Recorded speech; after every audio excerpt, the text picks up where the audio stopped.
Welcome to Armchair Expert. I'm Dan Rather, and I'm joined by Mrs. Padman. Hello. Our last Monday interview of the year. Oh, interview, but we'll be back to talk about best of. That's right. Yes, and Christmassy gifts. That's right. Okay, good. So I don't have to sing Elvis right now, and I don't have to ring any reindeer bells. Please don't. We have an update on our holiday sweater. Yes. So we've been doing a special holiday limited edition sweatshirt for the past 2 years. We did it 2 years in a row. Okay. Or three, Not maybe. three? I think three. We had the yellow one. Then we had the one that I drew with the dick and balls. Yes. Yeah. And then the one with the robot. Okay. We've had three. I just don't really count the first one. The yellow one. Yeah. Because although if you have it, I still see people in it and it's beautiful. Oh, it might be better than all the others. If you wear it, I count it. Yes. But if you don't, I just didn't draw it. That's all. Why. Yeah. To me, it's the ones you draw are the real ones. Yeah. So you have drawn another sweatshirt for this year. You had the idea, you had the concept, and then I drew it. Yeah. Yes. And it's really cute, really, really good drawing. And I love it. And just keep your eyes peeled for those to go on sale. They're not ready yet. Right. And we got to get them printed. Yes. Now the drawing's done. Now we go to the prints. We were a little late, but we thought better late than never. Yeah, that's what we decided. Better late than never. So probably January, those will go on sale. Okay. Yeah. Or maybe if we're lucky, you could order them in December and give someone a says printed it's coming, you know? Sure, we could do a pre-order. Yeah, because then people can print it out and say this is coming sometime in 2024. Yeah. To further aggravate everyone. Yeah. No, but we do apologize on our lack of punctuality. But it's worth the wait. It's a really good one. Yeah. All right, guys. So just keep your eyes peeled. Yes, keep them peeled. This was fun and unique on all the levels because we did it on a Sunday, which we don't ever do. And it's with, in my lifetime, perhaps I'm going to put Willem in a tie with John Turturro as the most unique, fun actors. Character actor. Yes, that I just, as I said to him in this interview, I've never had an illusion I'd be on a set with him. Like, he and I are never going to be in the same kind of movie. So I just ruled him off into like he lived in an ethereal plane that would never intersect with ours. Mm-hmm. Kind of like John Baptiste is a true artist. Yes. And it's really fun when we get to have those types of people on. Art in their soul.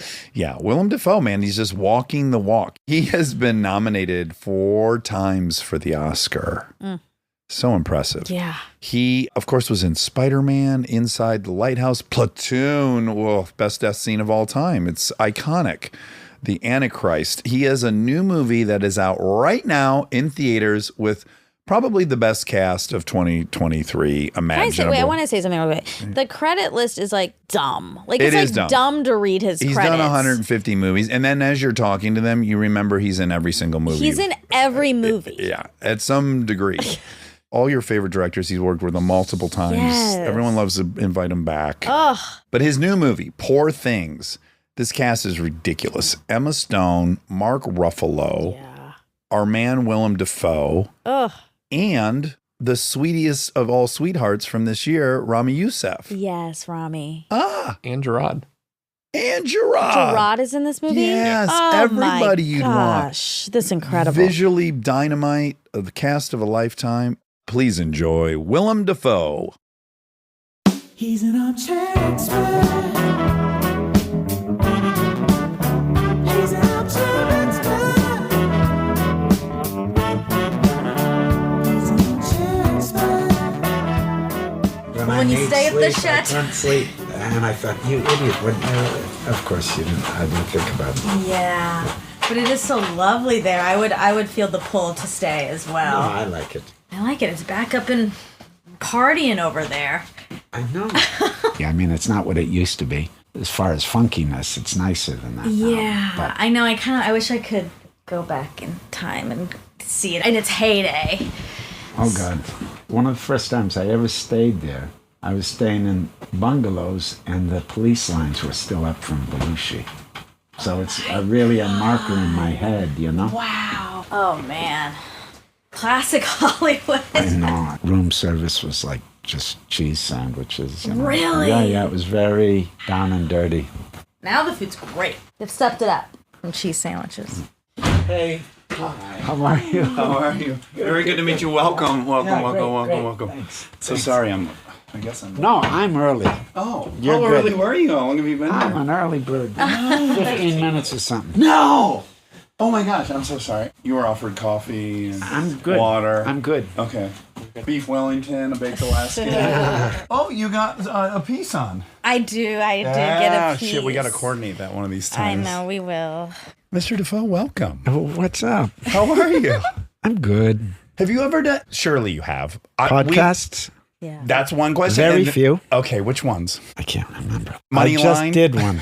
You did. You did. Yeah, and he said, "What are you doing?" I gave him the rundown of the day, and he said, "You're going to do Dax?" Oh, I He feel did. flattered by that. That was the first one. Oh. Yes, I love it. I said- Is it a secret Actually, which yes. podcast that was?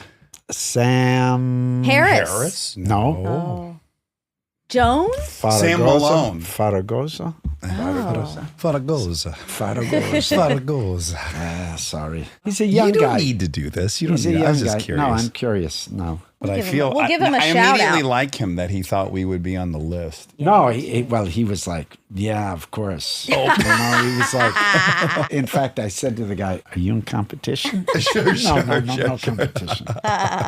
Talk easy. You're right? the big dog. Oh, talk easy. Rob knows. Rob figured it out. Talk easy. Oh, this might interest you because you live in Rome part time. You've done your research. Yeah. Well, when you grew up in Wisconsin, I'm just a neighboring state in Yeah, I know Michigan. that. How I've would you done my know? You research. did your research. Wow. Oh my God. You know, you That's don't want to be rude. Flattery Miss abounds. something. That's Okay. so nice. So Wisconsin, Michigan. These are not too dissimilar. Yeah, unfortunately now. Yes. Very Crazy. interesting, right? Crazy. For different reasons, but they're kind of like brother and sister. They are. We even joined the UP. And the UP is a special place. It is up in the UP. Yeah. Yeah. Oh, yeah. But when we were growing up in Michigan on the playground, a very, very popular saying was Mamma Mia, Papa Pia. Oh, boy. Do you know the rest? This sounds familiar. Baby got diarrhea. Ah, okay. Mamma Mia. Is Papa it new to Pia. you? I think or- we had a different flavor, but So you would say, Mamma Mia, Papa Pia, baby got diarrhea. And a friend of mine and I were sitting around talking about if we had a time machine. And I said, you know what I actually think I'd want to use the time machine to discover is the very first time that was said, Mamma Mia, Papa Pia. And here's what I figured out. I want to know if you think this holds any water. It was probably like 1700s. Some Italians took their child to the town doctor. He looked at the doctor and he said, Mamma Mia. Papa Pia. Baby's got a diarrhea. Like it was very positive. Like I know you're scared, but it's just diarrhea. No, but a lot of people died of diarrhea back then. Sure. Sure. Well, that's the non-silver lining Yeah, of that. that's right. it's kind of amazing when a joke appears about something really topical. How does that happen? News event happens, and the next day you hear a joke. Where is that born? I mean, normally at a bar. People are drinking, but what's the genesis of someone putting together? It's funny because there's no tracing that. You're right. Mamma Mia, Papa Pia. This is a mystery you that got will it. be as You old. got it. I have a reigning Well, he theory. invented that theory. Let's be clear. But would you agree? I think that kind of specific thing, a joke like that that's born out of some topical thing. It's two folks that keep topping each other. Someone says like, you know, Mamma Mia, and then yeah, Mamma Mia, Papa Pia, right? You have to keep upping each other. You're probably right. Okay, I'm going to hit you with a joke I came up with completely on my own the other day. It's the proudest joke I've ever had. So Forbes just named the richest man in Mexico. Did you read that? Who was? Jeff Bezos. Oh, yeah, yeah. The richest man in Yes, Mexico. got it. Jeff Got Bezos. it. Got it. That was a lesson Sorry. learned. I feel really cringy about it. No. Usually it works It's really okay. well. I'll edit David it to Sedaris make said it it was seem his favorite joke he had heard this year. I sent it to You him. did? Yes, so I'm just going to brag. I'm going to defend myself. No, it's not bad. Yeah. You know why I like it? It sounds racist, but then you think about it and you're like, Yeah, no, yeah. it's just wordplay. I remember being in a room once with him, and I said to my wife, "This is the guy you've made rich," you know, and she turned around and she said, "Oh, Jeff," you know, because she likes to shop on. Oh, sure. Oh, who doesn't? Same. I don't. You don't do it. No, I don't even know how. As a matter of principle, or you've just never I stumbled? don't need stuff. I mean, to be fair, people get stuff for me, Yeah. Sure. like she does. She orders But the shit I on don't. Amazon But and I it gets don't to you. need stuff so much. Really? If it sounds like boasting, it's not. No. No, it doesn't. And actually, you've planted a seed that I will be revisiting towards the end. There's different things about your life and career I admire. That one plays a role, I think, and ultimately. But back to Wisconsin. Are we going? Yeah, Oh, we're where- always going. You've We been have a guys. saying in here, ABR. We've been always going be since recorded. cheese sandwiches. Oh, God. But we cut, by the way. We I'm edit. good. I say live by the sword, die by the Well, sword. okay, Put the bad shit in. Leave us soup to nuts the whole experience. That's what we had Michael Shannon on, and he told this story, and 14 times throughout the story, he was like, "You can't put this in. You cannot put this in. This is really bad." And by the end, he was like, "You can put it in." Well, the story Spoken was like good. a true actor. Yep, exactly. Okay, we've never interviewed anyone on a Sunday, I know. Thank you for that. and it feels so fitting that on the day of the Lord, we have someone who played Jesus. And we're never going to interview someone who played Jesus again, especially on a Sunday. You don't know that. Well, we might. It would be a controversial one. Oh, Caviezel. No, Mel Gibson. Well, he directed it. Caviezel played him. Oh, Yeah. Okay. oh. Yeah. Okay, there we go. Then no, we won't. But he won't show up on a Sunday, I bet. No. Yeah. He'll be at rest. I understand he's quite devout. Well, you can learn a lot when someone God bless him. leads a QAnon rally. Like, you can't accidentally find yourself leading. You and I have been invited to stuff. We show up, and all of a sudden we're looking around. We're like, should we be here? But to the extent that you would be leading a QAnon rally, that can't accidentally happen to someone, can it? Maybe. Maybe. I hope Maybe. not. I've been in places where I show up and it's not what I thought it was going to be. I mean, personally, not professionally, which is a great segue into actually one of my little LA stories. Fuck, I'm not going to tell the story. Yes, you I are. kick off by telling Yes, you stories. can. I'm like Michael Shannon. No, now. I love it. So I'm on this movie, Streets of Fire, and I've never made a studio movie. And they've been shooting for a while, which is always awkward. And then I come in and I'm sort of an important character, but it's not centered on me. And I get there and I meet the people. The set is going and I'm going to shoot in a couple of days. I meet the stunt guy and all of a sudden I see him go over to the director, Walter Hill, and he's furious and he's pointing at me. And it turns out he's really upset that I'm so small because I'm supposed to be this heavy guy that everybody's afraid of, the leader of this huge motorcycle group. And the hero is like a foot taller than me. And I have a fight with him. And he said, I can't do my work. This guy's, And Walter said, calm down, calm down. And he came over and he said, listen, we're going to be fine. You'll be great. I was aware of the height difference. But just as a favor to me, could you go to a gym? And just to satisfy Benny, so I can tell him that you're doing something about this problem. You're getting bigger. Right. And I didn't know anybody in LA, and I was in a panic. I went to the first place I saw, and I knew nothing about LA. And I thought, I got to start right away. And I didn't have money in those days. I went in, you had to put down a credit card or whatever right away. I signed up, I got in there, and I started working out, and I thought, It was the Sports Connection on Santa Monica in the day, which was a big cruisy place. Oh, it's wonderful. Yes, like a West Hollywood West gym. Hollywood. Yes. I stayed, no Yeah, problem. of But course. it took a little adjustment in my head. Yes. And everybody was very helpful. I'm sure. Yes. I'm sure they were. I'm delighted to say to you, I have the same story from 16 years ago. I don't know New York very well. And we were staying in an apartment. And similarly, I was playing an underwear model in a movie. So I had to be in great shape. I was working out nonstop. The closest gym, we were in Chelsea, didn't know anything. Went down there and very quickly I was like, a lot of guys just stopping their workout and checking out what I'm up to. This isn't interesting. It actually gave me a ton of empathy for being a hot girl somewhere. I'm like, oh my God, this is what it's like. Like, you can't turn it off. You can't be hot when you want to be and not when you don't want to be. No, actually, everybody was very cool. It was me that was freaked out. That's really Yes, funny. yes. What year was that? 82-ish? 82-ish. I remember that movie. Did he drive around in like a 50s convertible car? The hero did, but I was on a big motorcycle. hog, yeah. Yeah. There were like 50, 60 of them. It was quite a spectacle. And then somehow that song, On the Dark Side, that's related somehow? The big Eddie and song the of that was Cruisers? I Can Dream About You. Oh, I can dream Oh, I love about that you. song. If I can hold you tonight. You got it. Yeah. That's the Hall & Oates, maybe. No, it's Dan Hartman? Dan Hartman. Isn't it great to have an external hard drive Hey, with us? fantastic. Okay, can we talk about Wisconsin a little bit? Let's. 1955.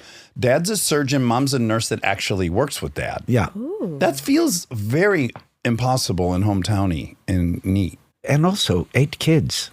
They were kind of amazing that they kept it together. And our house was kind of together, but kind of chaos. Basically, my sisters raised me. 5 sisters, 2 brothers. What order are you? I'm 7th. So I'm the addition, I'm the oops. Yeah. And what's the age gap between you and the oldest sister? It's, what do they call it? Irish twins. It's pretty much boom, boom, boom, boom, boom. Even the oldest sister is only 6 years older. Every 2 years, I don't know, she's probably 2, 4.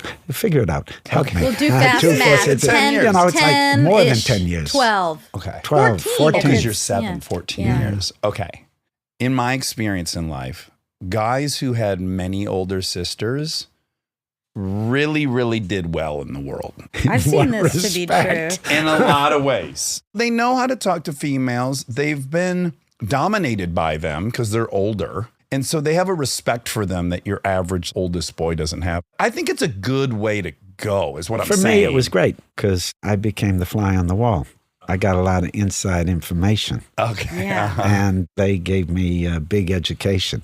And also, I think in those days that women had less opportunities, they shouldn't envy men because men had this pressure to enter the boys group. The boys club stunts people because they have to conform to certain standards. Yeah. It stunts them personally, and they don't know themselves. So you have these little boy men out in the world where women sometimes, I'm not saying it's a good thing, and I don't say we want to go back to a period where they had less opportunities, but I really think they developed personally. They knew themselves much better than boys did of the same age.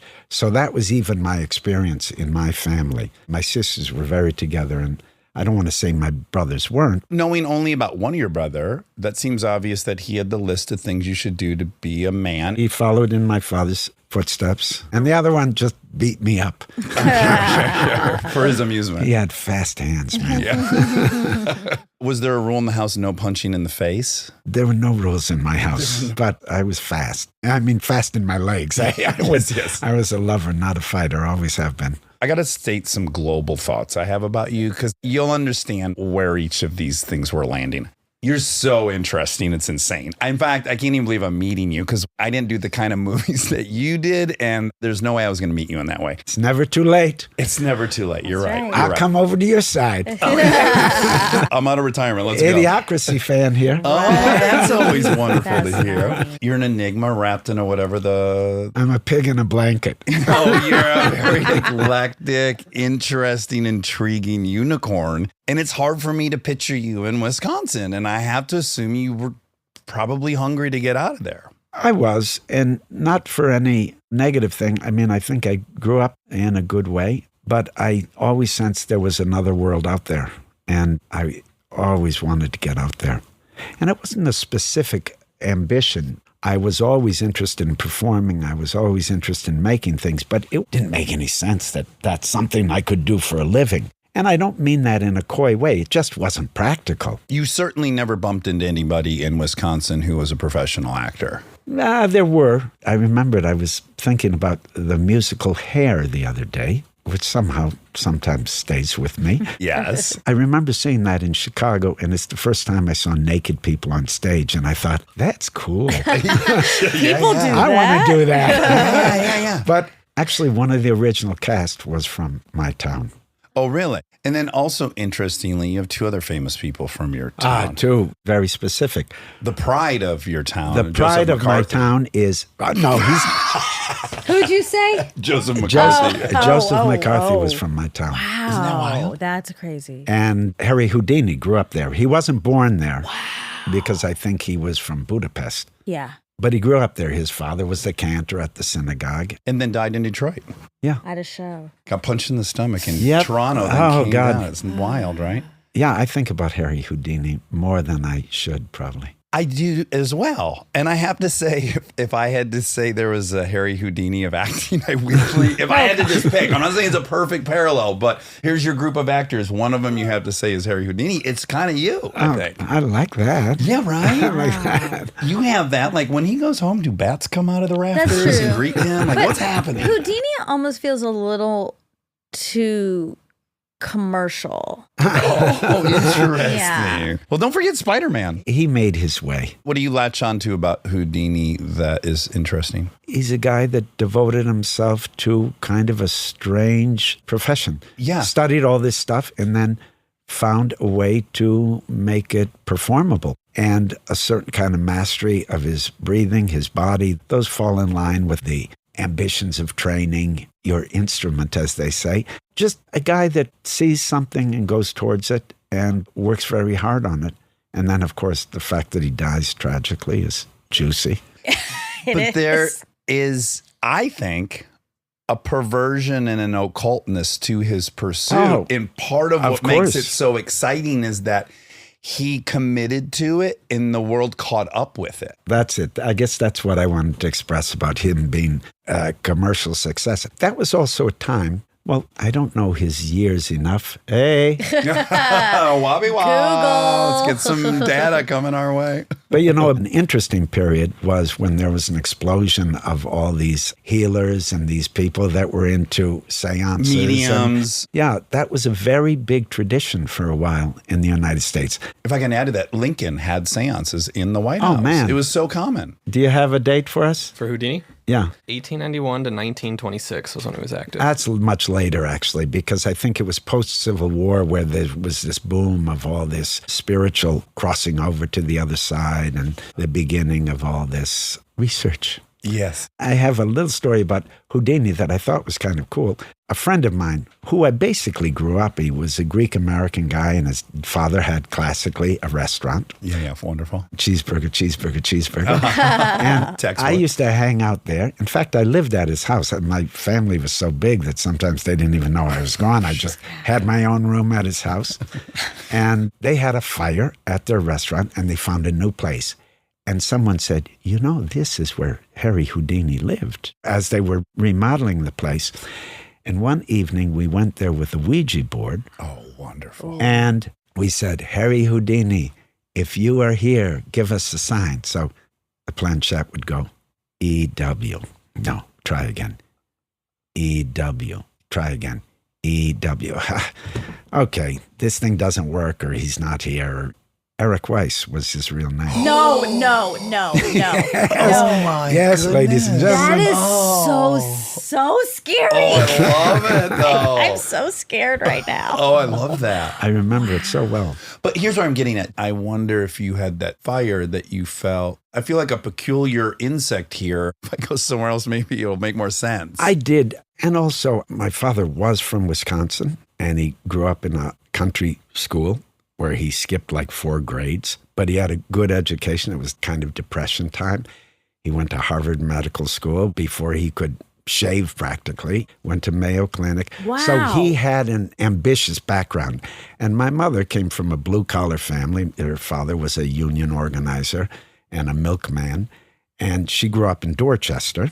And she went to girls' Latin school in Boston and then became a nurse. So they were upwardly mobile. They instilled in us, you've got to go out in the world. You inherited ambition. Yeah. My town was lots of things. There were universities there. There was some wealth there. There was all kinds of things, but principally a lot of paper mills. So there was a big blue-collar factory worker community, and they were basically Italian and Polish surnames or Eastern European. The owners of the factories all had English or German names. So there was kind of a Protestant Catholic split, and there was a large Jewish community as well. And I grew up with a crazy prejudice against the working class, Oh, interesting. which took a lot to overcome when I decided to become an actor and went to New York and was living like a pauper and living in a bad neighborhood. And I thought, no, this is where it's at. Fuck yeah. These are the salt of the earth. Oh, and yeah. not because my parents were horrible people. It was just this very American fear of sliding back into another economic bracket. They had pulled themselves up from their bootstraps, and that was a point of pride, and they wanted their children to even do better. Now, that didn't quite jibe with this guy that likes to perform and wants to see the world, wants to have adventures. Wants to be in the carnival, basically. Yeah, that was always a fantasy when I was a kid, either the carnival or merchant marine or army. It sounds juvenile, and it was because I was a kid. Yeah. But that was it. I really had this strong feeling of I wanted to go away to see what he could see. The other side of the mountain, the side. Yeah. But of course, the working class, it's all story. So your parents have sacrificed so much. You said you're raised by your sisters. They're never home. So they're killing themselves. It's a story. So the other option has to be the villain, which is the working class. There's no room for anything else. And while I really adored my parents, they were great, but I saw that they lived their life a little bit in fear. And that's been a huge ambition to get away from that. Yes, defining yourself in opposition to that in a way. A little bit. No, my parents were cool. They were hippie-ish in a wheeler-dealer car Mine were salesman not. addict. Mine Right, so were mine weren't square. Mine were kind of square. They were more Eisenhower Republicans. There was an interesting point where all my brothers and sisters went to the University of Wisconsin-Madison, which during the 60s was right up there with Berkeley and a few other places for being a place of Protest political and progression. activity. And as a teenager, I lived through these Thanksgivings where, brother would come down with long hair and would talk about part of the people and all that. My parents would freak out. Yes, Right. yes. Were they like, how did all our children, and then this Crazy. little one is going to the carnival? Like, what have we done? Yeah, I hadn't gone to the carnival yet. They could feel it. It was happening. Well, look, they did it right. And now this movement arises that seems to threaten the whole order. It's all going to go away, this thing we dedicate ourselves to. People always go to their parents when they analyze why they're fucked up. I think it's all about identity and social conditioning. That's the struggle to get clear of that. And I think somewhere my ambition to go elsewhere was to, and I've always had this, it's also why I like to work in other cultures and I would like to mix it up with projects. You like to find out what the bottom line is that's free of a certain kind of thing that you assume is the truth, but it's cultural. Yeah, it's all made up. It's made up and it can limit you like crazy because that's the source of all your fear and your anxiety because it's not about you and you think it's about you, but it's not. You've got to find your own way. Yeah. And look, I'm in therapy, so I do talk about my childhood. Okay. But also, I've never been in therapy. I want to also agree with you. Yeah. I think there is a greater force, which is the ultimate parents, which is like, who are we as a species? How are we designed to live? What is the price one pays for being excommunicated? Well, it's life or death. We know it genetically and evolutionarily. So yes, to go somewhere else that has a whole different set of rules and you recognize, oh, I could live out loud this part of me that would have got me excluded over there, and I won't be excluded here. That's a really powerful and dynamic thing to observe and experience. I also think, coupled with that, once I started to work, I always sought out these situations that were collaborative groups of people that were working together and make something. That's a different kind of freedom. I've interrupted you a bunch and I want to apologize. I just want you to know my intention is You're very excitable. yes. I just want to be very clear. It's not because I'm trying to finish your sentence as much as I'm trying to bond with you. So I just caught myself on the 9th interruption. I just want to own it. Good job. I'm proud of you for Thank catching you, that. I talk Thank too you. slow. No, you don't. I got very excited to mind meld with you. We go to New York, though, ultimately. Yeah. And you're young. It's in the 70s, and New York is like, I don't think people who go there now understand. Oh, it was drop dead New York, and it was dangerous. There weren't enough cops, and there were plenty of bad guys, and it was rough, and stuff didn't work, but it was also exciting because you're young and you could deal with it. You don't give a shit then, right? You've not been comfortable yet. In fact, given everything that we said before, I was kind of thought, well, this is the world. I've been living in Disneyland. Yes. You start to meet artists and you start to meet poets and you start to meet people that have much different concerns that you had because they don't have money and they didn't grow up with the same kind of pressures that you had. I mean, I grew up very middle class and very modestly, don't get me wrong. But you fall a couple of economic classes and you see, once again, the charm of that life too. I think there's more unity in it. So just my own story. Started out dead broke. Mom left dad, 2 kids, welfare apartments, the whole 9 yards. But my mom did build a successful kind of business at some point in my life. But all my friends were on a dirt road. I always wanted to be there because there were less rules and there wasn't so much competition because no one had shit. There was something awesome about the fact that there couldn't be any one-upmanship. No one had anything. And for So me, you were fine. I loved it. I never left. I didn't ever want to leave. Talk about not needing anything. But I got infected at some point. And that's, again, the earmark thing I want to know about at the end is how you seem to have, let's put it this way. You could have probably amassed a couple $100 million with the notoriety you have and the offers I'm sure are out there for you. You could have at many times pursued different paths and you seem to have not ever picked it. And that to me, as someone with financial insecurity and greediness, that is incredible to me. Well, I don't know. They pay you for a reason. So I'm not always about money. It is possible to make money and still do good things. Don't get me wrong. But that's not the first question. It conditions things because money is a symbol of taking care. You know, if you're making a deal on a movie and they're really not honoring what you need, then it's not a good sign for that collaboration that you're going to have. Yeah. Right. You say that and that sounds good and that sounds very brave of me and not being a money pig and all that, because I don't think I am, but it happened by accident. I think because the people that I've always been hanging out weren't necessarily wealthy people, but they were working artists and they were doing things that interested me. So the work will sustain you, money will not. It becomes something else. And where I find my pleasure is in movement and doing stuff. And I think money and certain things can slow you down. Stay tuned for more Armchair Expert, if you dare.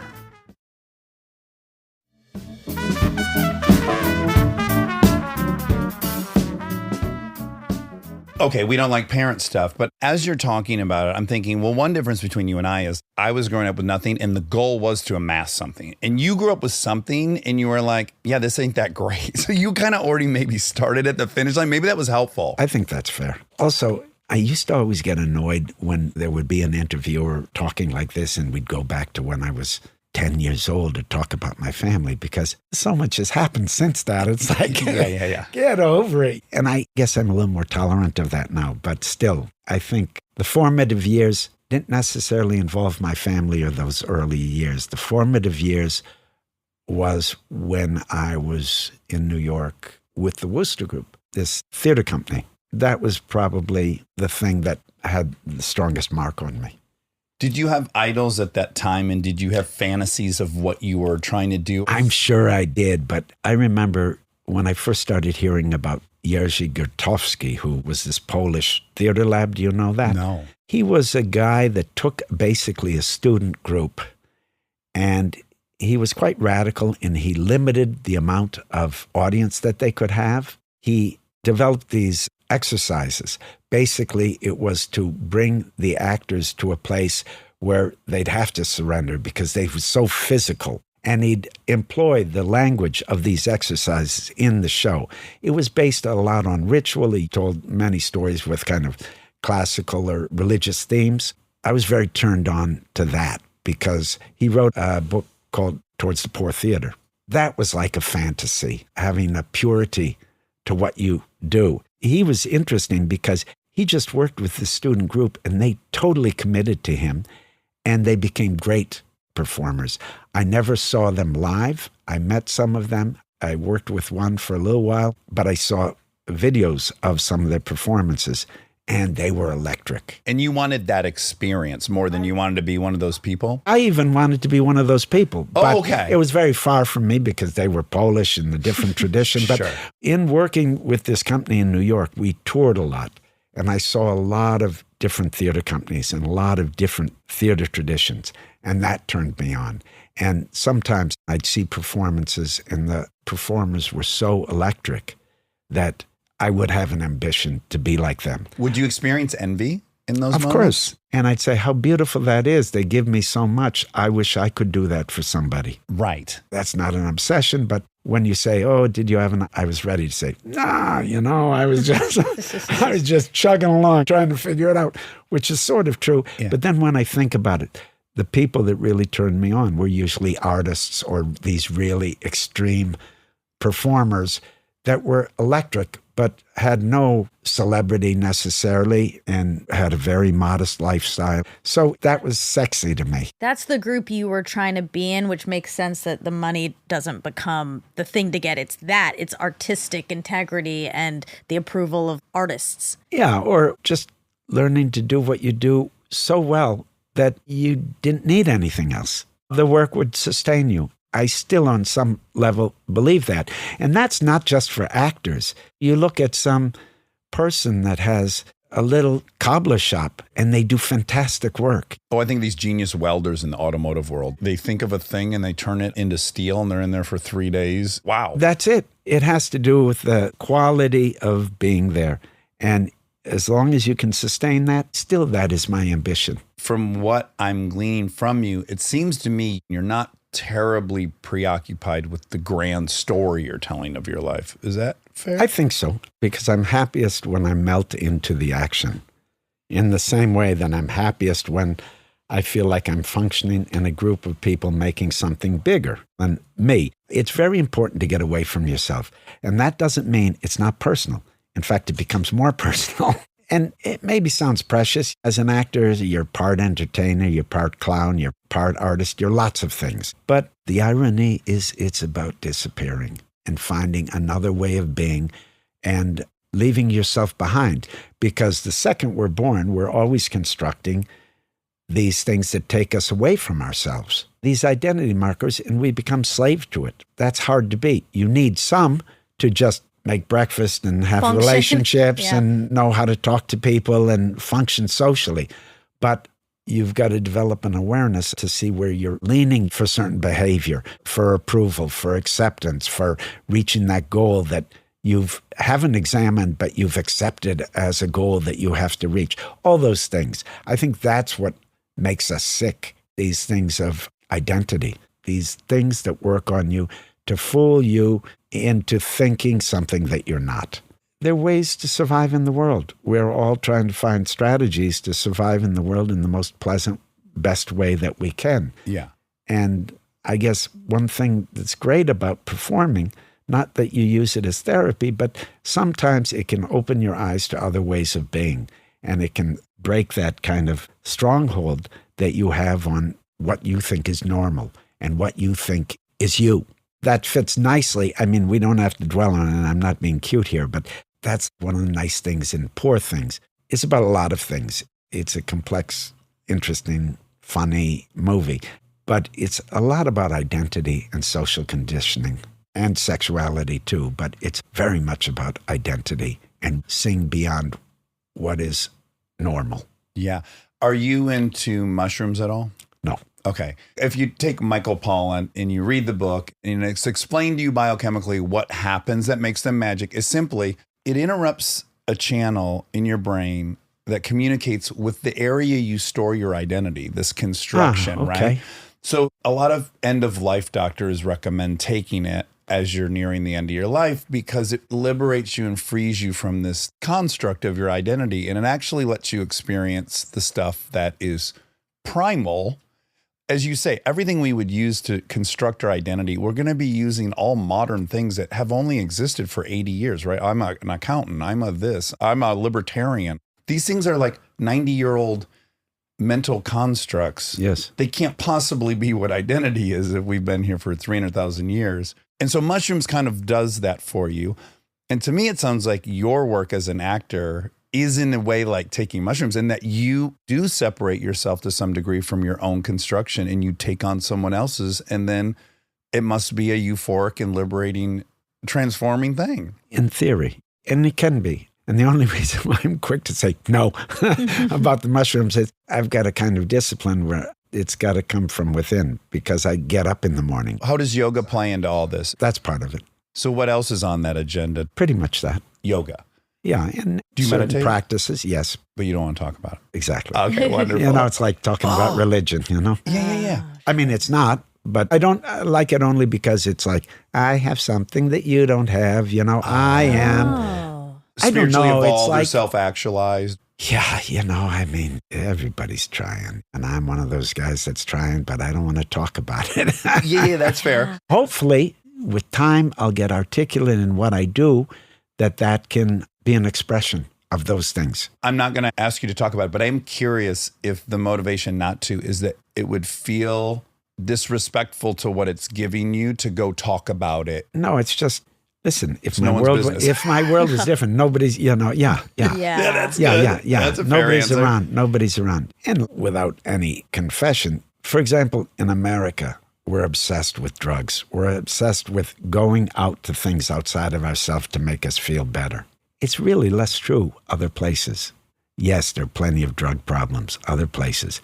But the solution is always to reach for something. And I don't want to be Pollyanna. I have, and I do to varying degrees. But you keep an eye on it. Yeah. Well, I'm sober, so I can kind of I know. That's part of the research, baby. I'm sure that pops up almost. Big time. Probably goes Kristen Bell sober. And don't get me wrong. I mean, you know, You've had some fun. yeah.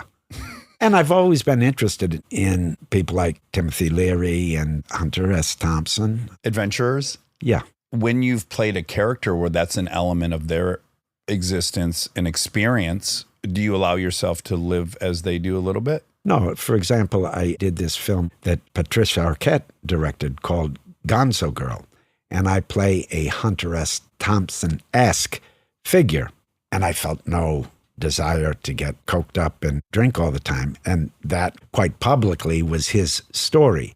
I couldn't perform if I was doing that. Now, that one makes sense to me. But I guess for Platoon, For Platoon, I can the imagine- Platoon, the joke is, you know, there was one scene where we're smoking weed, yeah. and we're down in this underground area where we're living, and they're setting up. It's a lot of young actors, you know, that Yeah. want to be real, Of you know. So course. they're like, "Come on, man, we're smoking weed, so let's smoke some weed," you And know. you're the captain weed smoker of this group. Yeah, we're all smoking. It's not authorized. It's not unauthorized. You know, it's just something that happens. We're in the middle of the jungle. Yes. Some guys don't, some guys do. And they had problems technically. So everybody got high. We're ready to party. And then by the time it was time to do the When you're in the scene, sweet they spot. were on the other side. Then they had to act being high after they had been high. Probably not a good way to approach these things. Yeah, I've watched it on set. I've been intrigued by it, but I also go like, you're being very optimistic about how quick you're going to get a scene done. You're ignoring the fact that you would have to stay in that peak zone for maybe 9 hours. Yeah. And how many times have you been in a scene where someone is supposed to be drunk and they say, "Let me go"? And they're terrible. Right, because they're fucking tired by the time. They're tired Well, they're and they drunk. can't. Yeah, they're drunk. I'm not opposed to it. Yeah, it's worked for a lot of people. Yeah. And it's fine. I don't care. It depends on the situation. But I just say generally, you have some technical responsibilities sometimes. That'll go by the wayside. If it's not in the frame, it doesn't exist. You know, I mean, good for you. You're feeling it, but feeling is a little overrated. You got to be there. Yeah.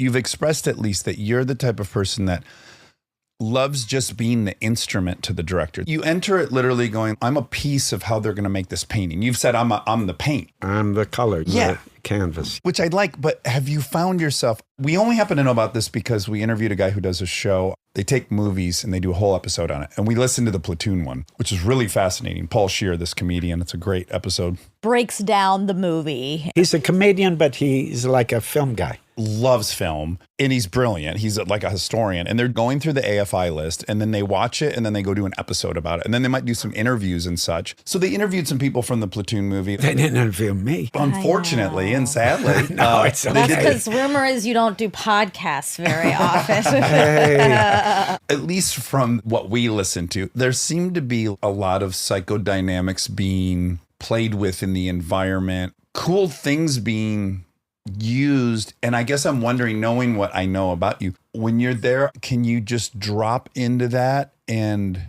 go with it, or is there a voice in your head going like, I feel like I'm getting manipulated, or you like going all the way? And have you ever felt like this has gotten too crazy? No, I think you got to go with it. That's what you signed up for. And there's nothing worse than someone that drags their feet, because it's usually selfish. You got to throw your lot in.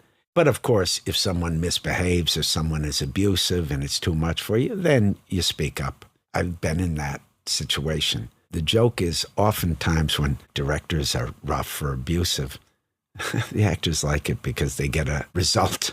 They forget all the bad part of the manipulation, and they're happy because typically when they have to be stressed or they get breakdown or something, sometimes I've seen really crazy abuse towards people to get them to that place. And I don't know how I feel about that, because it's up to the individual, and the individual sometimes is thankful because that was a thing to get them there.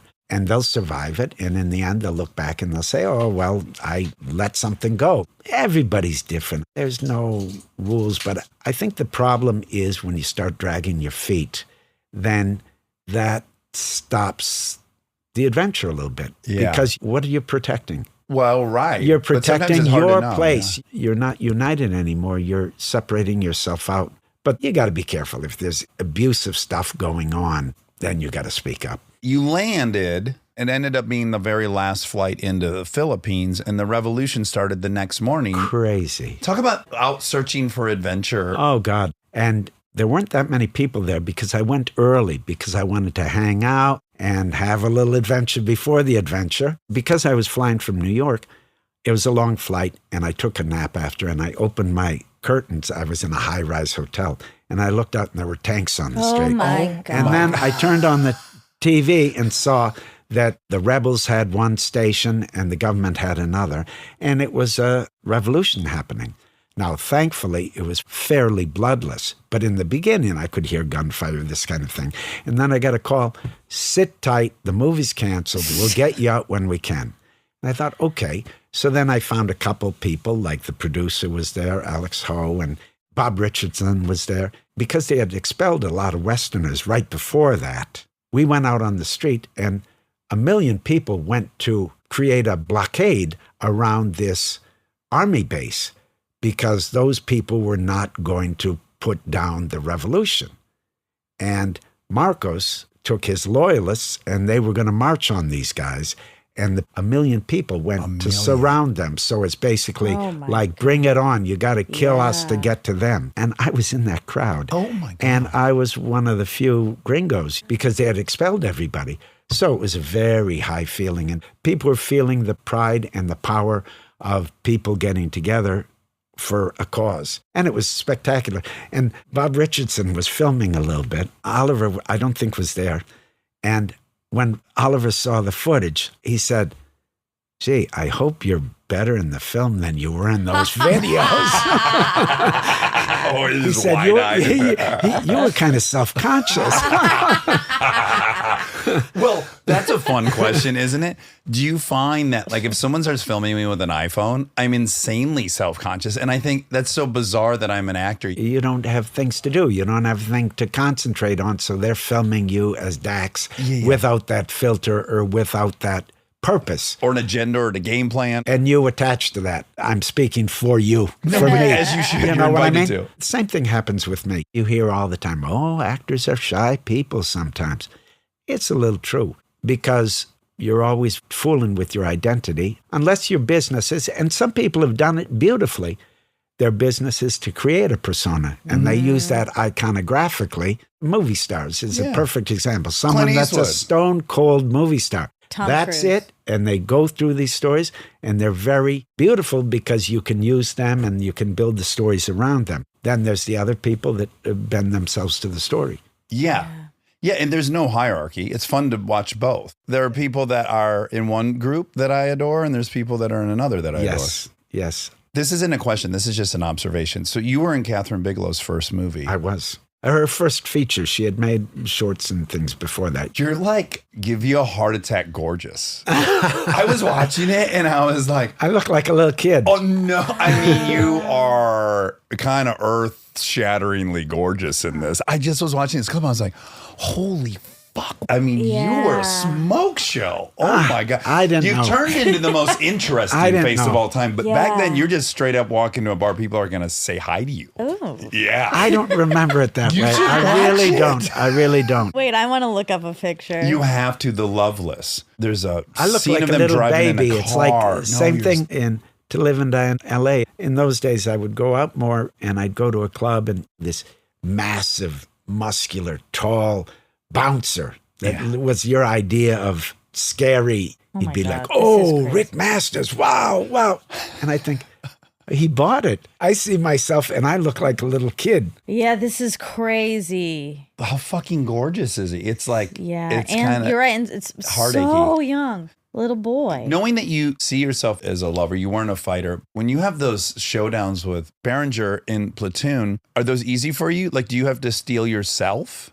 No. When you do strong actions, everything takes over. I mean, when you fight, I get emotional when I fight. That's probably why I'm not a fighter. I mean, I did a boxing movie, and I didn't need to for the movie because you choreograph things. But in training, I always had a hard time keeping calm and seeing the punches. I could defend, but I couldn't attack.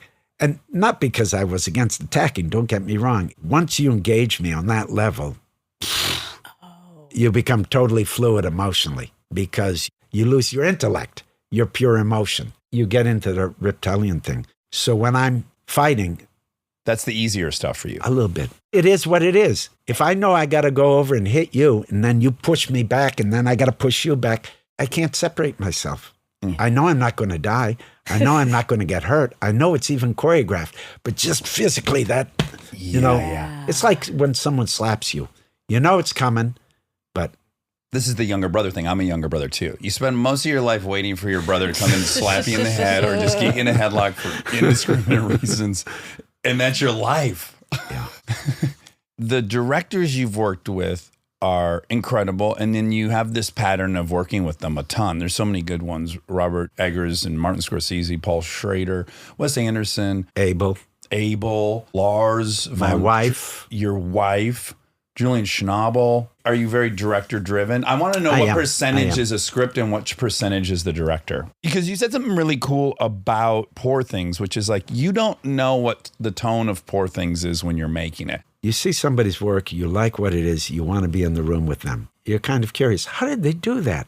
I respond to that so much.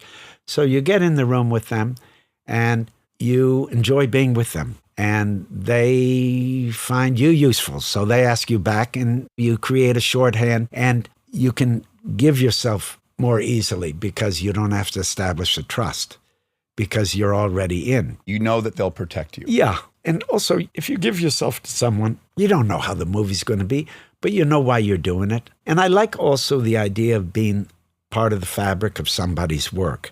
It probably comes from the idea of like in the theater, Yeah, where family. you go back, like with the Wooster Group. We did some shows because we do old shows next to new shows all the time. I did shows where I played 3 different roles because I was with that company for 27 years. So I aged out of one role and went into another role. And how cool is that, you know? And for someone that follows that work, it expands things a little bit. So I kind of like the idea that it's kind of the pleasure of that thing that you get from movie stars where you see them as part of a language through storytelling or a film experience. And there's an added pleasure for that. So you get that kind of pleasure without being a movie star. If you're in multiple movies, there's a whole story in that. You might even have a relationship in one role where you're being kind of infantilized.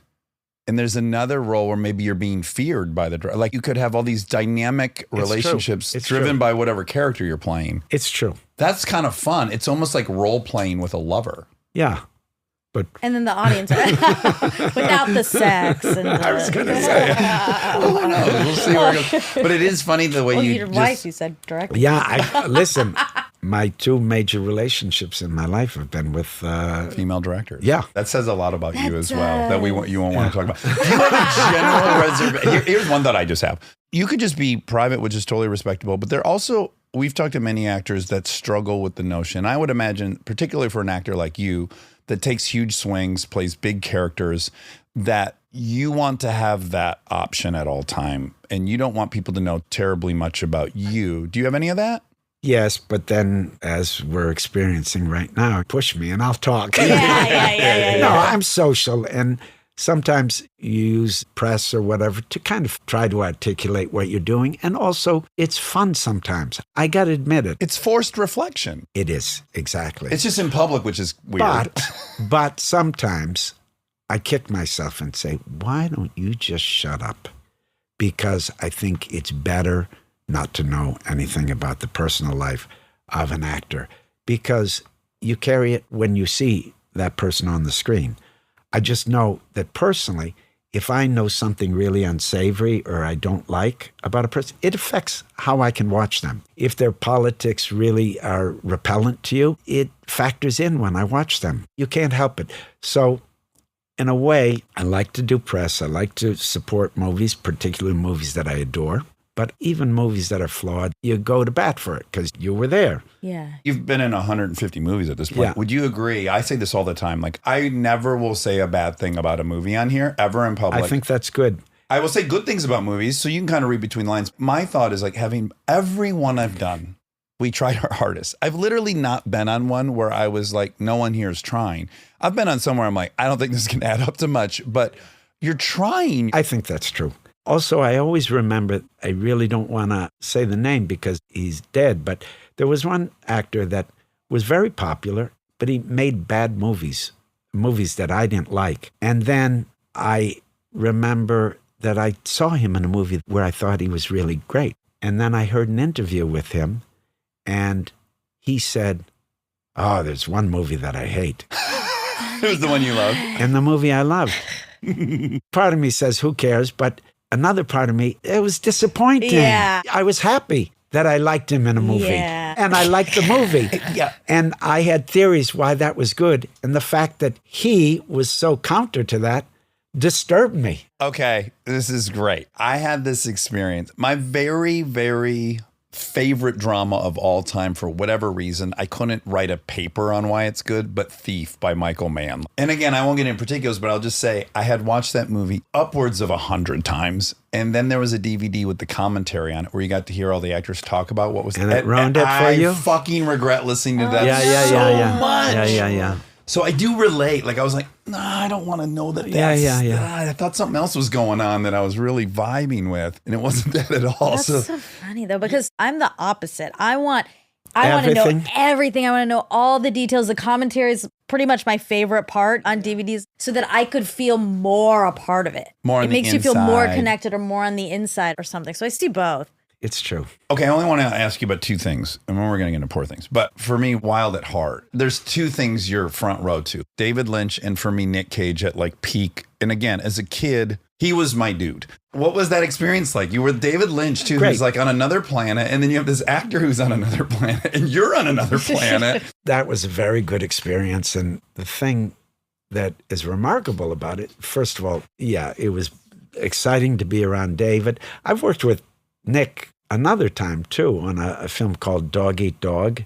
And I feel like even a third time. But anyway, I've got lots of different feelings about Nick. But of course, he does swing for the fences and he does act on impulse. And he's fun to work Can with. we agree? Anyone who's got 100% commitment, I applaud. Even if I don't like the outcome. He doesn't wait, and he tries to amuse himself also, and tries to find a way to engage himself personally. And sometimes those impulses, who knows? He works a lot. How often can you go to the well? I work a lot too. So he was fun. But the memorable thing, because really the great scene in Wild at Heart for my character is the scene with Laura Dern, in fact. Yeah. But the cool thing about that is I think that was a successful character. I mean, a good character, a memorable character, a fun character to do.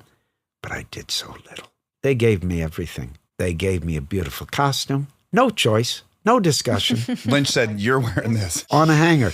This is yours, Willem. Like that. My little contribution was probably the idea of having a little mustache. And then I remember vividly, and I've talked about this a lot, those teeth that I was wearing.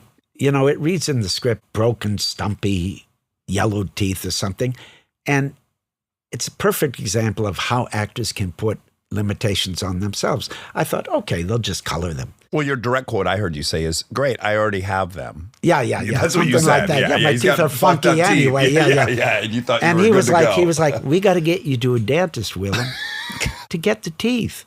And we got these dentures that went over my teeth, and they were so big that I couldn't close my mouth. So I'm like a mouth breather. And if you do this right now. I mean, the next thing you want to do is it's a trigger. Yes. You're always looking for those triggers. Not only do you have a beautiful script, a beautiful director framing you, good actors, but for your imagination, it's those little triggers that make me feel like, yeah, I'm the guy. I got something going, you know? Yes. As you said, you're hungry now. Yeah. You want something to Ravenous. chew on. Yeah. It's probably nothing you could plan. It's something that happens. So you always try to make yourself available for those triggers, or you try to find them. It's often an external element, but then you internalize it, or it triggers something. You know, Bobby Peru probably was invented in Appleton, Wisconsin by some of the greasers that I know. It was my opportunity to play those guys. And what led me to that? Something that you can't even access, maybe, that makes you feel different. Stay tuned for more Armchair Expert, if you dare.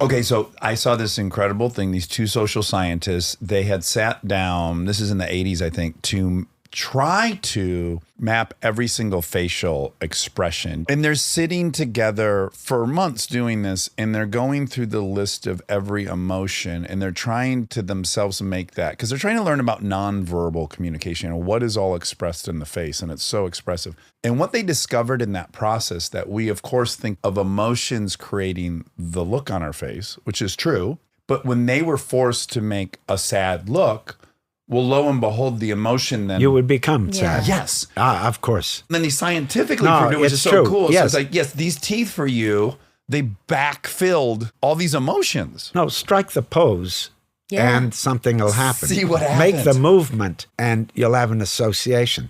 And the trick is really to show up and be available to that. I'm very turned on by that. I mean, it's a very simple thing.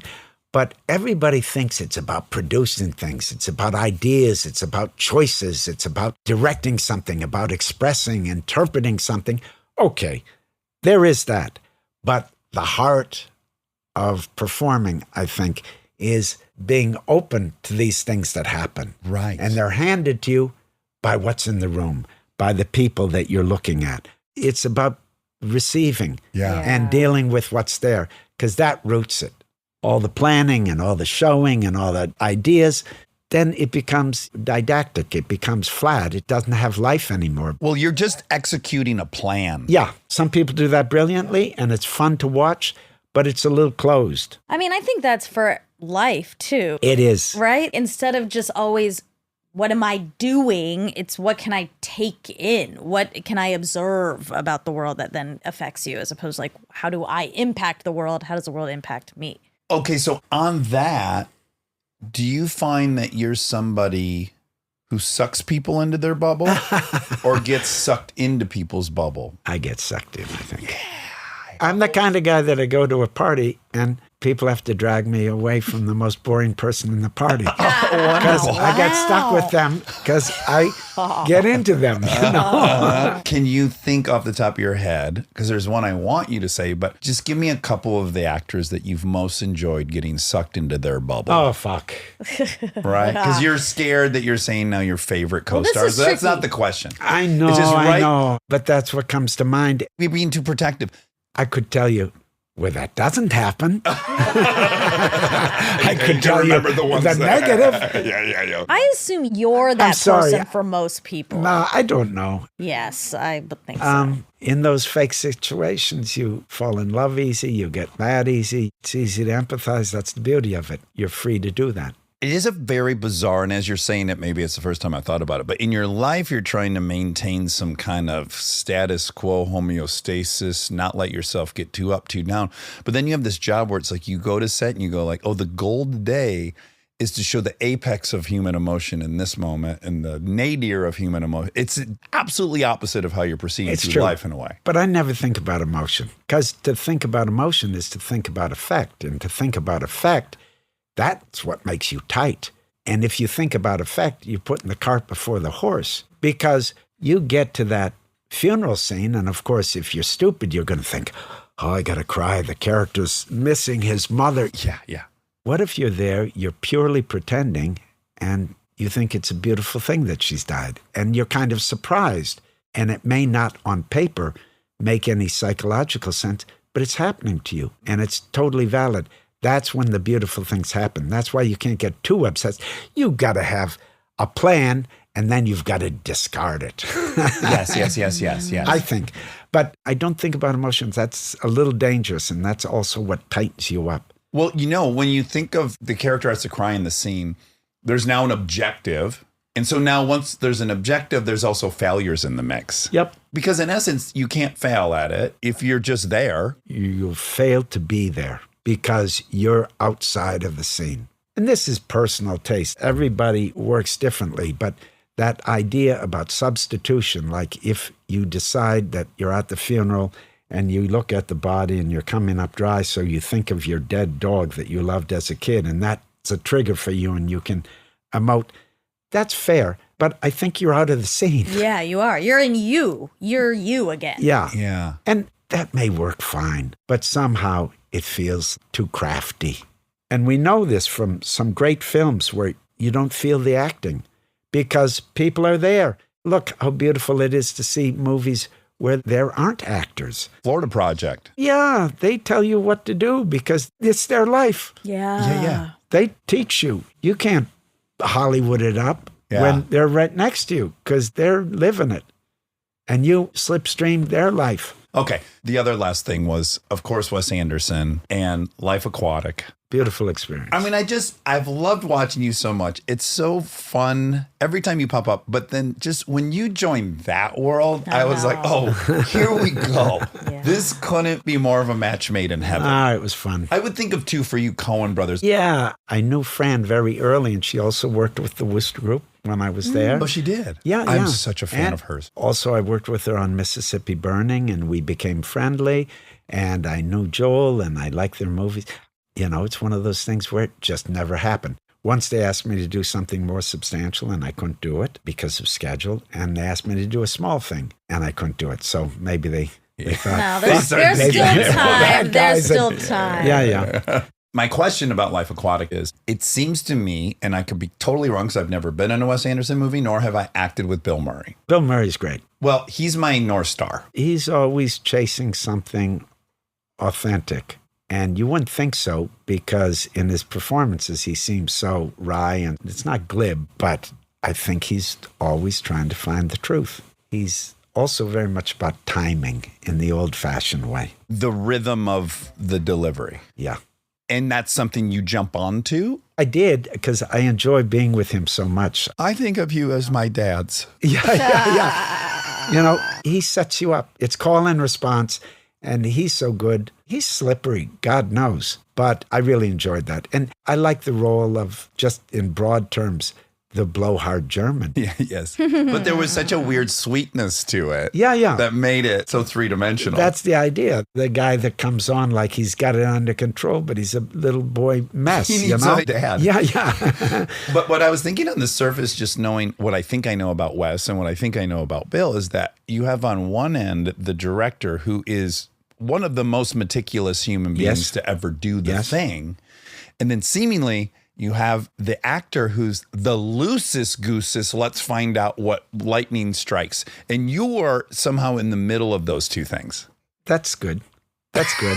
I mean, Accurate. I like to think I can go between those poles. You know? Exactly. But is it a unique experience to be in that dynamic? Yes. I've worked with Wes. Life Aquatic was pretty substantial, but so was Grand Budapest. But they were very different experiences because Life Aquatic was very loose. Still, he had those beautiful big master shots, very complicated. You rehearsed them all day. They went on forever.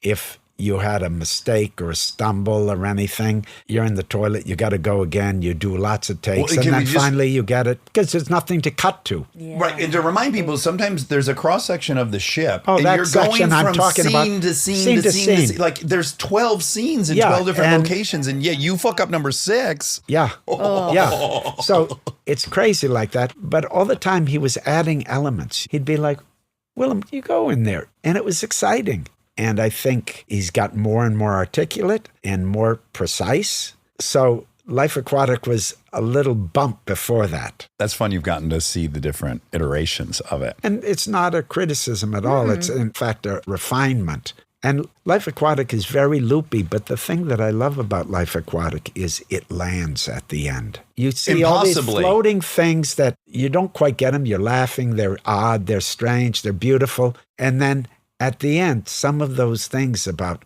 father, son, identity, boom. And it's really moving. You can't believe it. And I love that movie for that. Yeah. It's one of these movies, too, that gets better and better and better as you watch it, which is always an interesting life for a movie. One thing I want to say, because I don't want it to go without saying, we've had a lot of people in here who've worked with you. I was about to tell that. Are you about to tell Rami? Well, no, Rami. We loved Rami, Yeah, but Rami's Bradley. Cool. I mean, we've had a lot. And you always come up when we ask these questions about, like, who do you like working with or what was it like? And you're always in the mix of, oh, he's incredible and he sucks you in and he is the North Star and the one. And you tether yourself to Dafoe. Exactly. In the scene. I'm touched. Good. I really am. Yeah, it's really common in here. Well, this one surprised me. You know who really loved you is Rami. It's the most we've fallen in love with. He was awesome. Yes, No, in 2 he's hours sweet, where I was like, sweet, I'm sweet. ready to move in with you and follow your spiritual journey. He's a sweet man and talented and very humble. And he's interesting because he balances a lot of contradictory things, you know? Yes. He's amazing. That was my great interest in him as I'm watching his show Rami, which is so fucking good.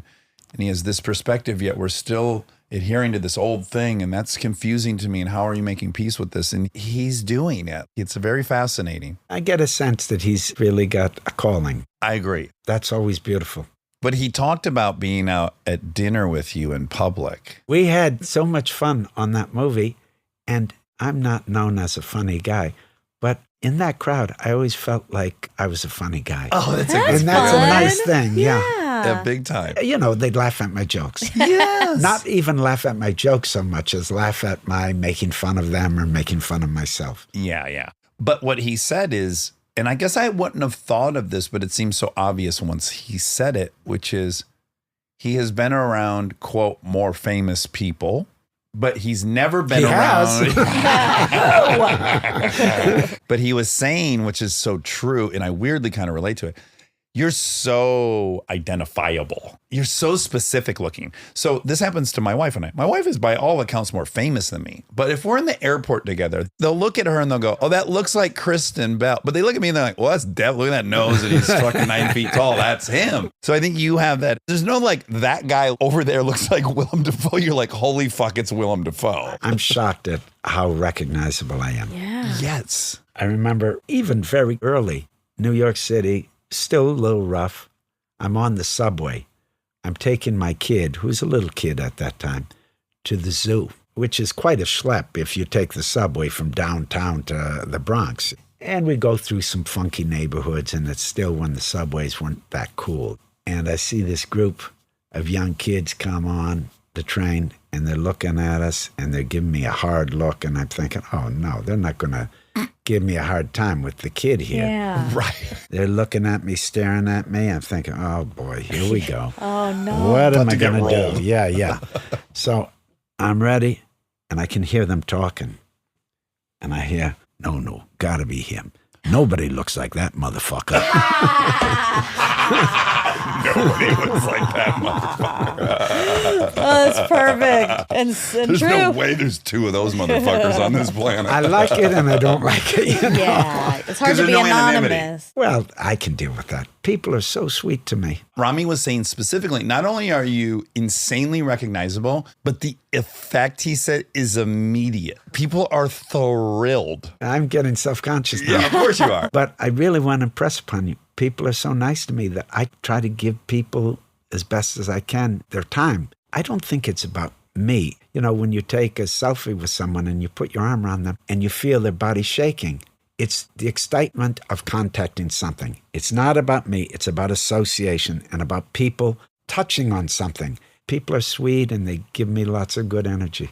And also, just practically speaking, I don't have a huge problem with this. I think TV people are people that people see all the time. People think they know them. In their you know? house. And, That's the key. It's in their house. That's a big thing. They're in their underwear watching you. Yeah.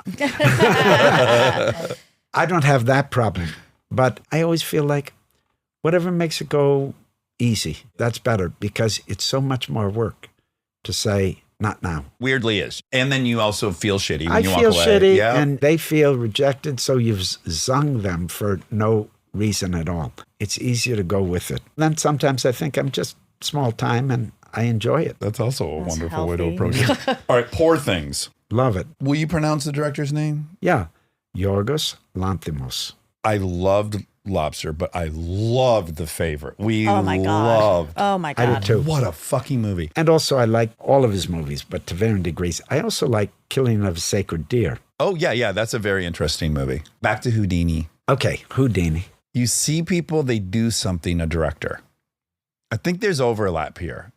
I think really what it is, it's you go, and you already said it once. How did they do that?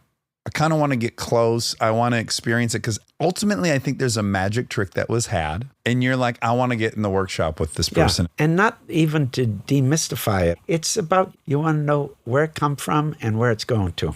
You want to be in proximity to this little thing of magic, right? Yeah. And so there's so many ways to evaluate, like, do you have the dream career or not? And I would argue, especially for what you're interested in, you totally do. In the way that when you have a favorite TV show, the notion for me, I remember saying to my agent, like, if I could just be a waiter crossing through in Sopranos, I just want to enter the world I love. You're virtually in that position where it's like you find something that gets you excited and you go, let me experience it. It's true. That's a little incredible. bit. that's a good spot to be in. It is, but let's not talk about it. Oh, yeah, you're afraid to jinx it and mess it up. And yeah, you bastardize it. But Poor Things. I'm But Poor really Things. excited. We're furious. They wouldn't give us a link for whatever reason, but so I was only left to watch the trailer. So you didn't see it? Damn No, it, we asked Simon. multiple times and then no God. link. All I've got is the trailer. You look incredible. No, it's a beautiful movie and it's very rich. The design is beautiful. It's where collaboration works. And he is quite amazing. If you like The Favorite, you'll love this. Ooh, I can't wait. What an exciting, fun cast. You, Emma Stone, who I just couldn't be more interested in an actor than her. Every time she shows up, I'm like, oh, and she can do that too. She's talented, she's smart, she's available, and she's just a really good person. I like being around her. She's so balanced and so much fun. And you said she's a hard-ass worker too. She shows up to work. She is. She does. The collaboration, she's at the center of this movie. Yorgos brought her into it very early. She's a producer on the movie. They've got a special chemistry between them. So we're there to support that thing that they had, and then it emanates out and we get touched by it too. Had you worked with Ruffalo? No, I had met him, and he's a Wisconsin boy, you know. Oh, he is? Yeah. I didn't know Yeah. that. He seems so I have a pull incredible. to his, Me- what seems to be his spirit that I can't explain. He's really great in this. He has a really good time, and it's a great role. You'll just laugh your ass off. Did you see The Foxcatcher? I did. I found him to be so devastating in that. Also, that director, Bennett Miller, Yeah. has not made a bad movie. There aren't too many directors that you can say that to, but all of his movies, maybe there are more, but I can think of 4, and they're all great. It's hard to do because, again, there's magic. You can have all the ingredients, but also something happens when you put it in the oven. Yeah. You cross your fingers. But this looks so beautiful, and not to be trashy, but it had a budget, thank God. It's beautiful. Yeah, Your character, you're a Frankenstein character. Don't say mad, Okay. because that sends us to another place. Okay. And that's not what it's about. Okay. What can you tell us Well, about? you put a baby brain Yeah. in an adult woman, right? Yeah. Some people might, on the surface, call that But- mad. But you don't know his situation. No, yeah. Wait, You that's don't the know his premise. The situation. premise is she is Willem's creation, Dr. Goodwin Baxter, and she has a baby brain in an adult woman's body. Someone told me this is a spoiler, so I don't know. But Okay. Well, that was in the trailer. that's basically it. So then you have a woman that physically is a woman, Yeah. but she's got a baby's brain, so she's learning everything. And she has no social conditioning, no filter, so she's just telling it like it is. Oh. So she's an innocent, and she's the wisest person in the world because she's not tainted by, All the Life. constructs. and which are particularly rigid in this imagined Victorian era. Yeah. Which is dealt with in a very fantastical way. Some artistic license is taken there in the design that is just spectacular. You guys haven't been able to see it, so But we're going to get to in a few days. We'll pay money and go see it as it should that's be. two. Exactly. It premiered at Venice, is that what It it was? premiered at Venice and won the top prize, which is no small feat. Yeah. Rightly so. And it's received very good response so far. And Rami's his protege, an aspiring, not mad. He's a student scientist. of mine, but the relationships are beautiful. And then this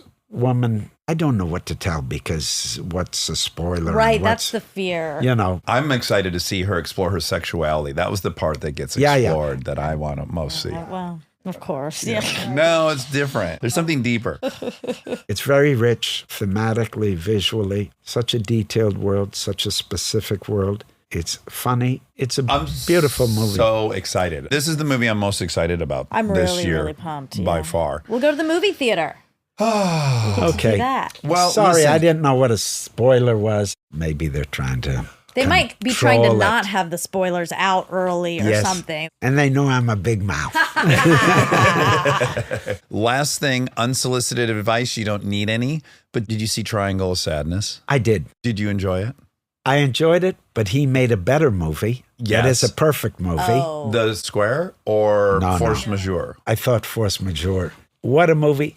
And what's interesting is not because of great performances, it's the themes were so beautiful. It put its finger on a very male thing. Oh, yeah. That's like hard to articulate, but is so at the center of so many things. The fact that that one event Ruined his I know. entire. exposed and ruined his entire life. know. So one Because moment. he couldn't just say, I was a fucking coward. Yeah, I Yeah. was afraid. I And threw you deserted under the guys. bus Yep. because Like he was it's out not running a fair to bear. make me be responsible for that because I'm a pussy. Yes.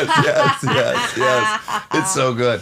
Well, why'd you bring that up? You want Willem to work with him? Yeah. No, I'd love to. You know, who knows? People, you have it, you know, sometimes they get you wrong. I was like shocked once. I can't remember who it was, but someone I wanted to work with said, oh, he's got such a modern face. What? It was for a period movie. I thought, are you fucking kidding me? What does that mean? No, not only what does it mean? I've seen Bruegel paintings where I see myself. Yeah, you know? yeah. The face hasn't changed that much. Yeah. Yeah. No, people just have ideas. That's what I mean. And they get stuck. Yeah, but that's okay. Okay, Willem. Yeah. This was so delightful. Good. I'm so glad that you were willing to do this on a Sunday. I'm so glad No, I'm we got glad to you spend our guys did Sunday it with because you. I'm here today, and I know you don't usually tape on a Sunday. but- Oh, no, we would meet you on a subway. That's right. Any Okay. time in the Bronx, 3 a.m. We would do anything. New York, I thought, it's done. It's what everyone said. It's a city of goes for me. It's gentrified, only rich people. And recently I had to go there, and I had lots of meetings. It was impossible with the schedule I had to make it with cabs. Right. You had to take the subway. It was great. It reaffirmed what I love about New York. There is still There's still grit. a lot of grit. And now keep in mind, everybody in that place has a $1,000 cell phone or Yeah, whatever, you know? true. Sure. I had the exact same experience 4 weeks ago. I talked about it on the fact check. We rode the subway everywhere for whatever reason. My wife and I were there. Do you get busted a lot? Yeah. The people are cool, huh? Yeah. Particularly in New York. Especially in New York. It's like, you're my buddy. Hey. We're like the fifth exciting thing they had seen that morning, right? They saw a guy take a shit on one of the platforms. Someone got knifed. There's a car accident. And then we're there. And they're like, yeah, it doesn't really peak above what we just saw, but it is cool. It's the perfect amount on the subway. It's like you get a smile and you get away with some stuff that otherwise you wouldn't. It's the dream. But yeah, I was reminded of like, yeah. As a point of being, I should be on that subway more than I am. And people cooperate. That's what's kind of amazing. A city like that, there's too much misery and it's too hard living that way. You'd think people would wake up and kill each other. And they really don't. No. Yeah. Well, a delight. I'm really, really glad you Great. were willing Yes, to give this a thank shot. you. Yes. Great luck. I hope everyone sees Poor Things. It's out right now. Looks beautiful. It's got the best cast imaginable. Sounds and an complex incredible as hell director. in a great way. Yes. Layers. I hope we'll get to talk to you again someday. Okay. This was so much fun. Yeah, sure. I'm into it. All right. Take care. Stay tuned for the fact check so you can hear all the facts that were wrong. Good morning. You're still wearing your new shoes. They're still pretty white. Yeah. Not for Will you get long. them cleaned if they get dirty? I Do you want have a to. place that, like, people who collect Jordans have shoe cleaners? I don't. I want to be a person who does that. I just don't. I've talked about this with several of my male black friends. For them, the sneakers have to be spotless, which I get the history of. Yeah. It's a new thing you want. Weirdly, where I grew up, you wanted your shoes dirty. It was like the opposite. It was embarrassing to have new flashy shoes. Interesting. The tall poppy thing, I think. There was like, it was somehow cooler that your shit was worn out. Yeah, and we I had- have a we hard had time. that too. You had that too? Yeah. Yeah, so I can't really shake that. Even these boots, I'm like, I can't wait till these are worn and they look crazy right now. I could see that. Their boots are pink. I know. I like Kind of like them. a mauve pink Yeah, they match your shirt. ish. From this distance, yeah, when I held them up next to each other, it's not a match. But you it's don't want enough. it to be perfect. Okay. It's like, I guess, this new clean shoe thing. You don't want it to be perfect. Because the shirt's almost a salmon and the boots are almost a pink. Well, what I like is that it looks like the shirt matches the laces. Oh, great. That's Even what you want. better. That's You know what you what? You're right. That is a bingo. Salmon laces and pink. But these are Red Wings, and they just came out with a light pinkish color, which What I are think Red is so Wings? Red Wings are the ultimate work boot. Oh. Yeah. I feel like this is like a in episode ad. It's not at all. I've always loved Red Wings. They're work boots, but they're kind of like work boots if you're a finish carpenter. Like if you're in the house more than you're Like out a of the Doc house. Martin? But no? No. What Okay. would be a comparable work boot? It's escaping my name. But Carter's. they're work Carhartts. Carter's. Oh, Carter's, are they a work boot? They're a children's clothing brand. Yeah, then they're just like Carter's Yeah, boots. okay, good. Timberland.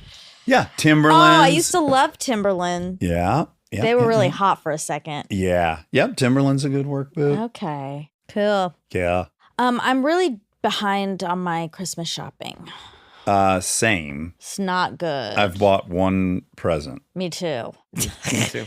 You do? I got one thing for Natalie so far. I really, really need to get on it. Before we started this, Rob and I could hear the crane. At your house. Mm-hmm. You've got the neighborhood shut down. Do you know that? Yeah, I do. Do you love it? No, I don't love being a problem. How long is it shut down for? Hopefully not. I don't think too many more days. It was loud. The crane was loud? The cement Yeah. truck too. Yeah, it was. I guess it was the cement truck. Oh, they're that was pouring loud. cement back there? Mhm. How exciting. I went jogging yesterday in the neighborhood and it's closed down. We're just in front of your house. Mm-hmm. And I was on foot and I was getting some looks from some of the folks. And then I thought, are they going to say I can't pass here on foot? Yeah. But I did. Good. But I had that little pang of anxiety that there was going to be a power struggle about whether I could jog by. Yeah, so stuff's happening, which is exciting. My designers were picked. They won some architecture AD award today. What does AD stand for? Architectural Digest? Yeah. Oh. How exciting. Very. Nikki Kehoe did. Mm-hmm. Oh, wonderful. You had dinner with Liz last night. I dinner with Liz. We went to Craig's. Oh, you did? We That's your did. spot now. Well, it's the second time I've been. Any more paparazzi photos? No. Okay. No pop. They were there, but I didn't see any flashes, and I didn't see anyone who was seeing be seen. Uh-huh. But it was fun. Oh, and Liz, her doctor told her that she should try to incorporate some meat into her diet. Oh, And so she tried chicken. okay. What'd she think? It was. And don't they have a famous chicken there? Isn't that what they're known for? They Yeah. do. She didn't get that one though. Interesting. She got a roast chicken. Well, she can't also have some other stuff. Okay. So she couldn't have that. But the roast chicken she got, and she did good. She ate some bites. Some bites. Yeah. Okay. It's going to be a slow transition, I think. Okay. But she's doing her best. And she felt ethically that the bird's the least offensive. Is that why she chose chicken?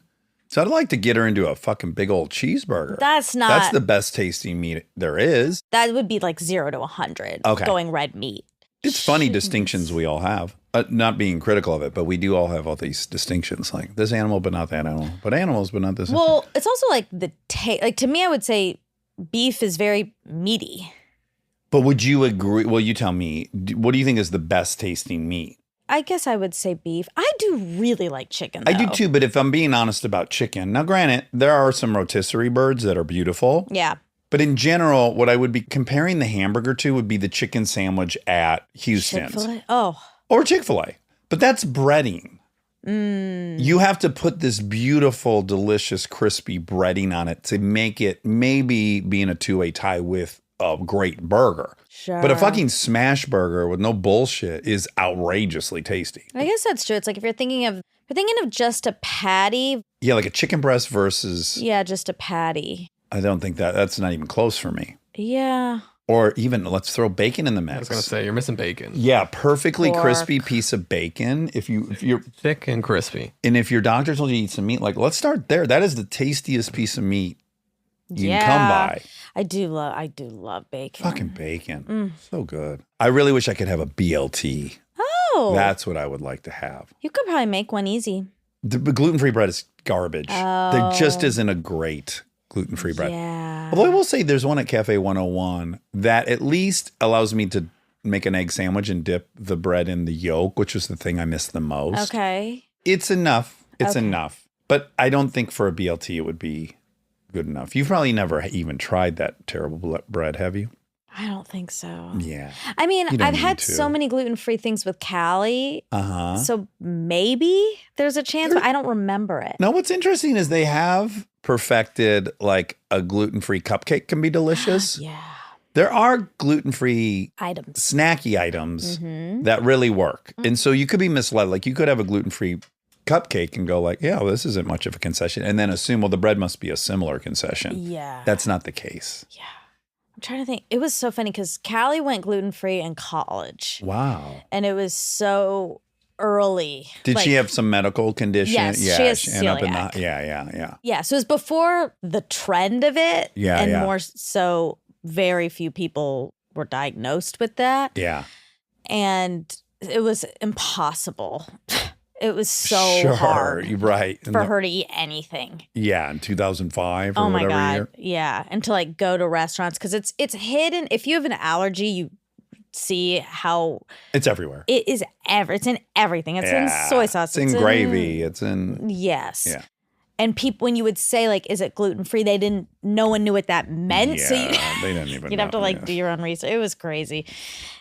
So she's really got to see a whole Evolution. industry. She was got in at the ground floor. She was an early adopter. Yeah. Yeah, my cousin had that where what can happen if you have it, well, whatever the version my cousin had it can inflame your whole digestive tract so much your digestive tract can't absorb any nutrients. Yeah. So she was eating, but she was basically dying of malnutrition and ended up in the hospital like, what? She's dying. What's going on? Yeah. And that's how serious the celiac was for her. Ugh. Is she Irish? Well, we have the exact same bloodline. Okay. Well, no, we have half of it's different. then that's significant. But you know, this is the interesting thing about my Papa Bob and Grandma Yolis and my Uncle Jerry, her Papa Jerry, and Auntie Juan, because 2 sisters married 2 brothers. Mm-hmm. So really, her side of that bloodline is identical. Even though we're cousins, my dad and her mom are like siblings. They have the exact same amount of genetic diversity as they would with their sibling. Oh. Which is weird. That is weird. Yeah, they would refer to themselves as double first cousins. I don't know if that's an actual term. Oh. But it is interesting to have cousins that you have the same 2 parent streams. Right. Interesting. Weird. Yeah.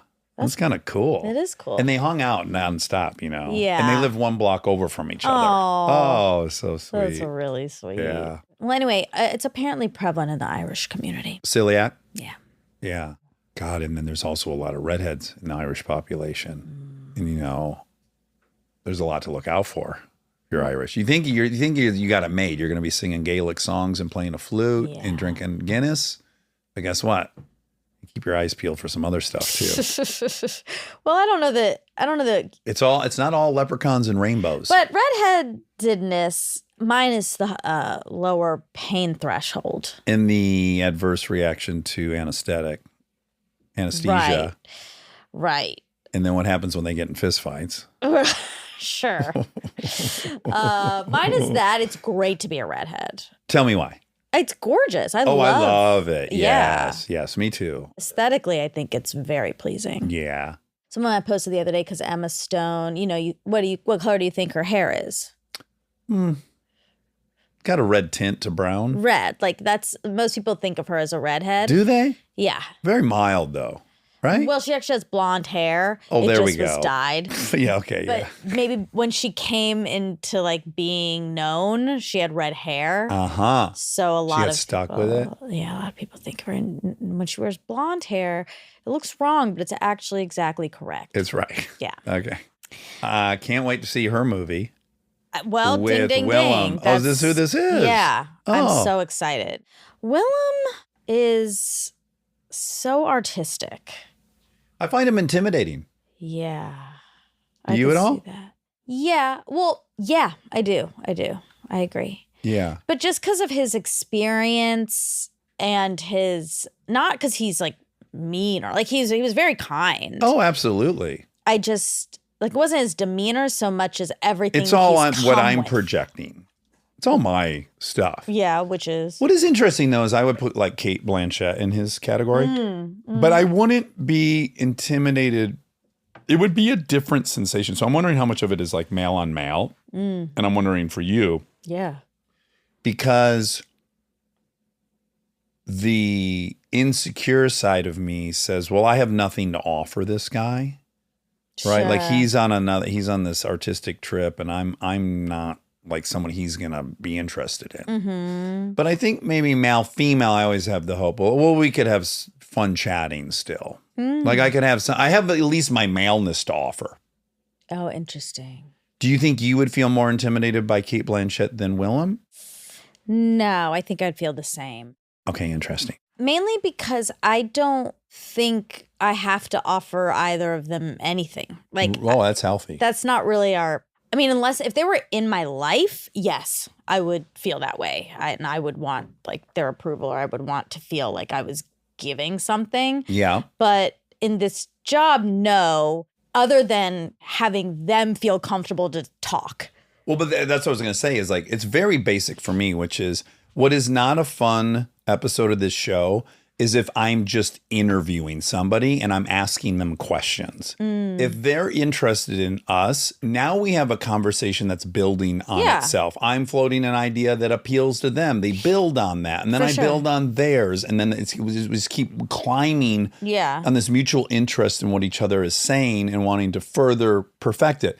Yeah. If you're disinterested in me and I'm just a dude that's going to go through 60 questions with you, Right, that's not fun for me, and I don't think it makes for a good show. No. So if I get it in my mind that this person would naturally have zero interest in me, then I have that bit of anxiety. Right. I get that. You know how it is? Like this is human nature. If you meet someone that you think doesn't have anything interesting going on, Yeah.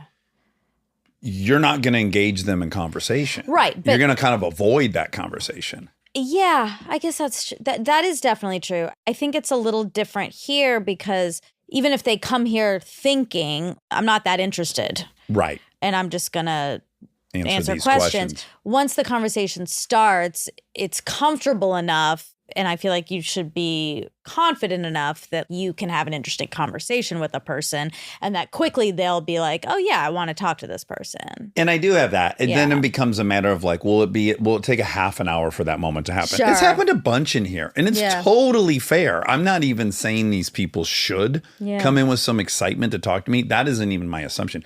But like Pete, the coach, Pete Carol. that like really sticks out in my mind. He clearly was told to come here. That's just one. That is the foundation of the experience from the beginning. It's like someone told him you really should do this. Yeah. No desire to do it. I know the moment it just like it clicked and he went, oh wait, I'm enjoying being here. And then it took this fascinating turn, and I love it. And I do think we can always get there. Just in the dream world, we'd start there. I get it. Because then we're building higher and higher. It's like, do we start building halfway through this experience, or do we start from the second, like when John Batiste walks in and it starts immediately? Yeah. Yeah. So that makes sense. It's more intimidating if you feel like you have more to do at the top or something to get them there. Yes. I get that. And then I go back to this generic thought about male femaleness. Like I find that the opposite sex is always more interesting in some weird way because they think of the world differently or they're Yeah. experiencing the world differently. So I'm just always a little bit more interested. Yeah, I rightly or wrongly presume to already know too much about most dudes. Oh, yeah. So that could fair. limit your curiosity. Yeah. That picture of him as a young person Yeah. is shocking. He's gorgeous, People right? should look it up. He's just been working for so long that I don't think of him as that at all. No, you met this version. Yeah. Yeah. He's so talented. And even I think the very first thing I saw him in was most likely Platoon, which is 80, I don't know, 8 or 9 or something like that. Yeah. And he very much looks like the Willem we know. But the 70s version, the young kid, Yeah. could have been like in a cigarette ad. Mm-hmm. Speaking of his work, so he worked with Nick Cage 3 times. He had said two, and he was like, maybe a third. He couldn't remember, but Can you imagine not remembering if you worked with Nick Cage 1, 2, or 3 times? yeah, well, when you've done 150 Yeah. movies. He did Wild at Heart, Dog Eat Dog, and Shadow of a Vampire. They did those 3. Okay, so Houdini was born in Budapest. How many people still die of diarrhea? Oh, interesting. How that was a conversation? Yes, because- because of Mamma Mia, Papa Pia. Exactly. And you know how we were talking about how you can't spell anonymous? Yeah. I can't spell diarrhea. Yeah, it's an incredibly hard one because there's an RH in there. Yeah, I need. Can I need try a to spell it technique. right now? Yeah. Let's see.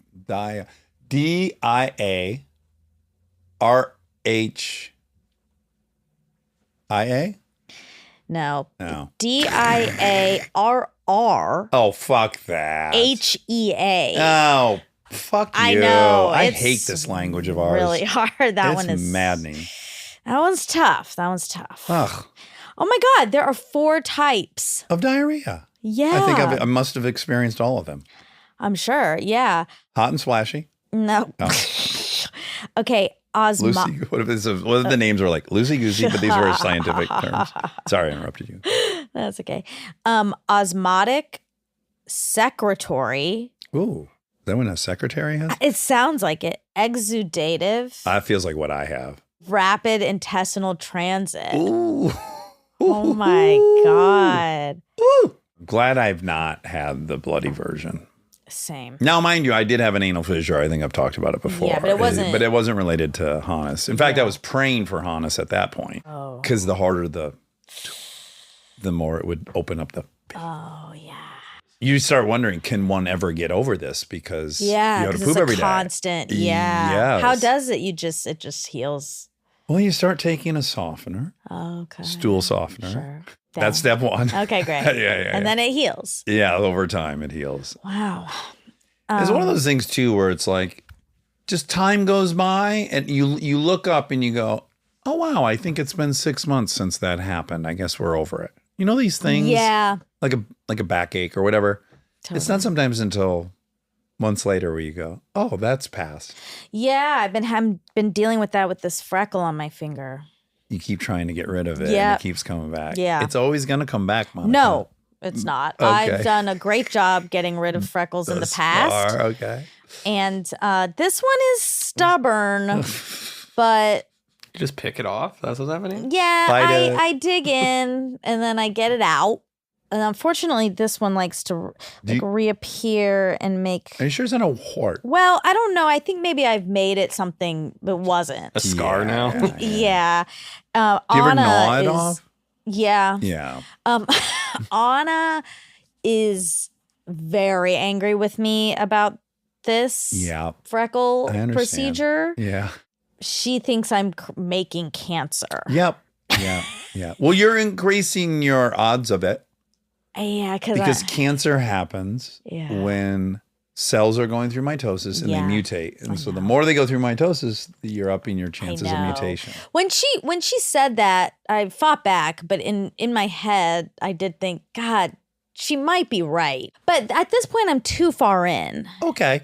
and I need it gone. I would love it if you had a freckle there. No. You could show us and we could take pictures of it. I love. It's interesting 'cause you like freckles on other people. Freckles are great on people, but not on me. Interesting. Yeah. So, I mean, maybe I should go to the doctor and just get it checked out That's an out. in Yeah, case that's a I good made option. a cancer. Made a cancer. Oh my God, she just texted me. Anna? Sim. Oh, I have an update. I met in this. I would have never thought I would have met this person. Who'd you meet? I met Christopher Columbus last night. Oh yeah, that's oh my so cool. God. I was shocked with what an incredible personality he had. Oh wow. Oh, he is so fun and playful and young. Because I was thinking, Really? yes. I Because didn't know that. and I at one point I turned to him and I said, Chris, I'm having a hard time connecting your face that I'm seeing right now with the notion that you directed Home Alone Exactly. in 1980, whatever. Yeah. How old were you when you made that movie? And he said 30 or 31. Wow. I was like, well, that explains it. He was that young. Yes. And then we got into this fun Oh, conversation my about how young Spielberg was. 27. Yeah. And had already directed a bunch before that, 27. And he Yeah. said, yeah, he was in film school and that was the guy, right? Like they were all racing. He would do something at some age and everyone that was currently in film school was like, oh God, we've got to do something, you know. Yeah. He was very much present as a force of a youthful auteur. Yeah. I thought you were doing a bit that you met the explorer Christopher Columbus last night. Perhaps I also met. Maybe this- they're one and the same. Yeah, maybe. I wouldn't doubt it. The spirit was strong. Okay, back to diarrhea though. Oh, thank you. In 2019, around 1.5 million people died from diarrheal diseases. You know what's sad? It's more Most of than those people are children, I think. Probably. Well, infants. it's more than all violent deaths combined. Diarrhea. Yeah, sad. Yeah, you don't Aaron want and I used to say our other friend Some of the Aaron's pictures are dad sad. died of diarrhea. That's not what. And we can make this joke because all three of our dads died young. Sure. But we always claim that Tyrell's dad died of diarrhea. Well, did he have And a I don't even stomach know ex- why that's Yeah. a bit, but it's been going on for a long, long time. Oh wow. Okay. Like, yeah, the diarrhea caught up with him. You don't want to look at some of the pics. I don't mean because of the poop, but they're a bunch of kids and stuff. Yeah. It's sad. Okay, I looked up a little bit about psychedelics and identity. We've talked about it before, but I'll just read a little bit from UC News. Like University of California, Yeah. but not the University of California. It might be because it's a .edu. Oh. No, I'm sorry, Cincinnati. This scientist says people often get stuck in the same ruts of behavior, responding the same way to stressors or other triggers. She likens it to a downhill skier who uses the same grooved path down the mountain that they have used 1,000 other times. It's not simple, but it's a metaphor for how we talk about psychedelics. Psychedelics have been compared to skiing in fresh snow, she said. The entrenched grooves of bad habits might not have as much pull on our skis, so we can lay down other paths. We're looking for ways to help people shift behaviors and overcome the inertia of their habits that are more in line with their goals and aspirations. Yeah. Okay, we talked about how you watched the commentary of Thief and that was bad for you. Yep. So then I looked up the best DVD commentaries Oh. according to IndieWire. Here's the list. Taxi Driver. Oh. Well, I'm going to add one to this list, but continue. I don't want. No, go. It. Well, I just want to say that on the Miller's Crossing DVD, the Coen brothers, maybe third movie, Barry Sonnenfeld, as an extra bonus material on that DVD, explains how he shot Miller's Crossing versus how he shot Raising Arizona. Oh. And it is a 30-minute masterclass on cinematography. Like I watched that and I was like, oh my God, I know everything about lenses now. And I know what purpose they serve. And I know how you can use them to give different feels. And it's like, what a bonus. To me, that was like the gift of all gifts. Cool.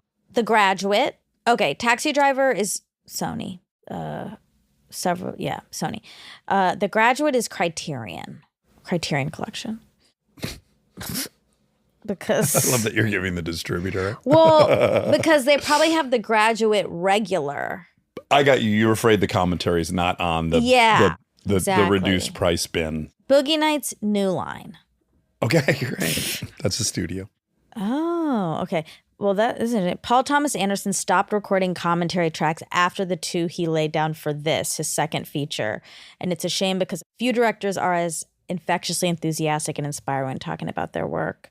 Okay, so that's kind of limited a dish. I want to see that now. I want to watch it with the commentary. I know. Following, Christopher Nolan, Criterion. Wait, Nolan has a movie called Following? Christopher Nolan had no money with which to make his 1999 debut feature, and he used the resources he did have, time, talent, and creative freedom, brilliantly, creating a riveting contemporary noir that introduces several of the themes and techniques that would characterize later Nolan films like Memento and Inception. Wow, I thought Memento was his first movie. His DVD commentary focuses specifically on how he overcame his limitations by doing things like blocking the action near windows to save on lighting, staging conversations on rooftops to get urban exteriors without permits or sound problems, and rehearsing for 6 months so that the actors could get in and out of stolen locations quickly with 1 or 2 takes. Wow. Budget was $6,000 on that Holy movie. Oh, that's shit. the budget of Brothers Justice. $5 grand. Wow. Okay. Citizen Kane, Criterion. The Counselor, Fox. Ridley Scott's best movie, Sorry, Blade Runner. Oh, wow. Also has his best commentary track, though this is much more than a typical audio commentary.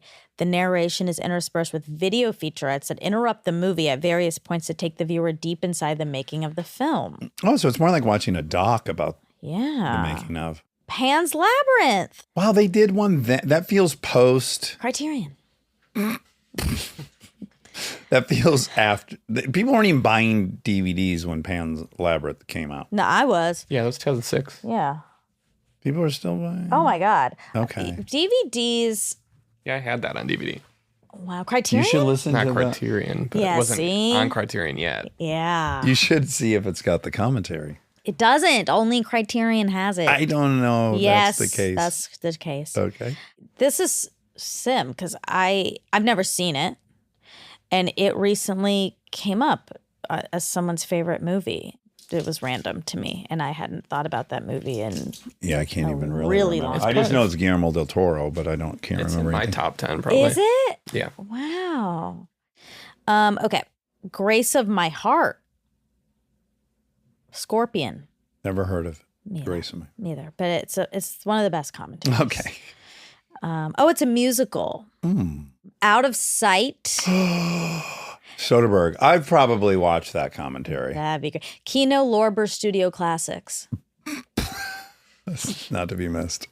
It says asking a commentary enthusiast to choose their favorite Steven Soderbergh disc is a little like asking a parent to choose their favorite child, but it's hard to do better than this articulate and witty track shared with screenwriter Scott Frank on the movie that moves Soderbergh from the margins to the center of film culture.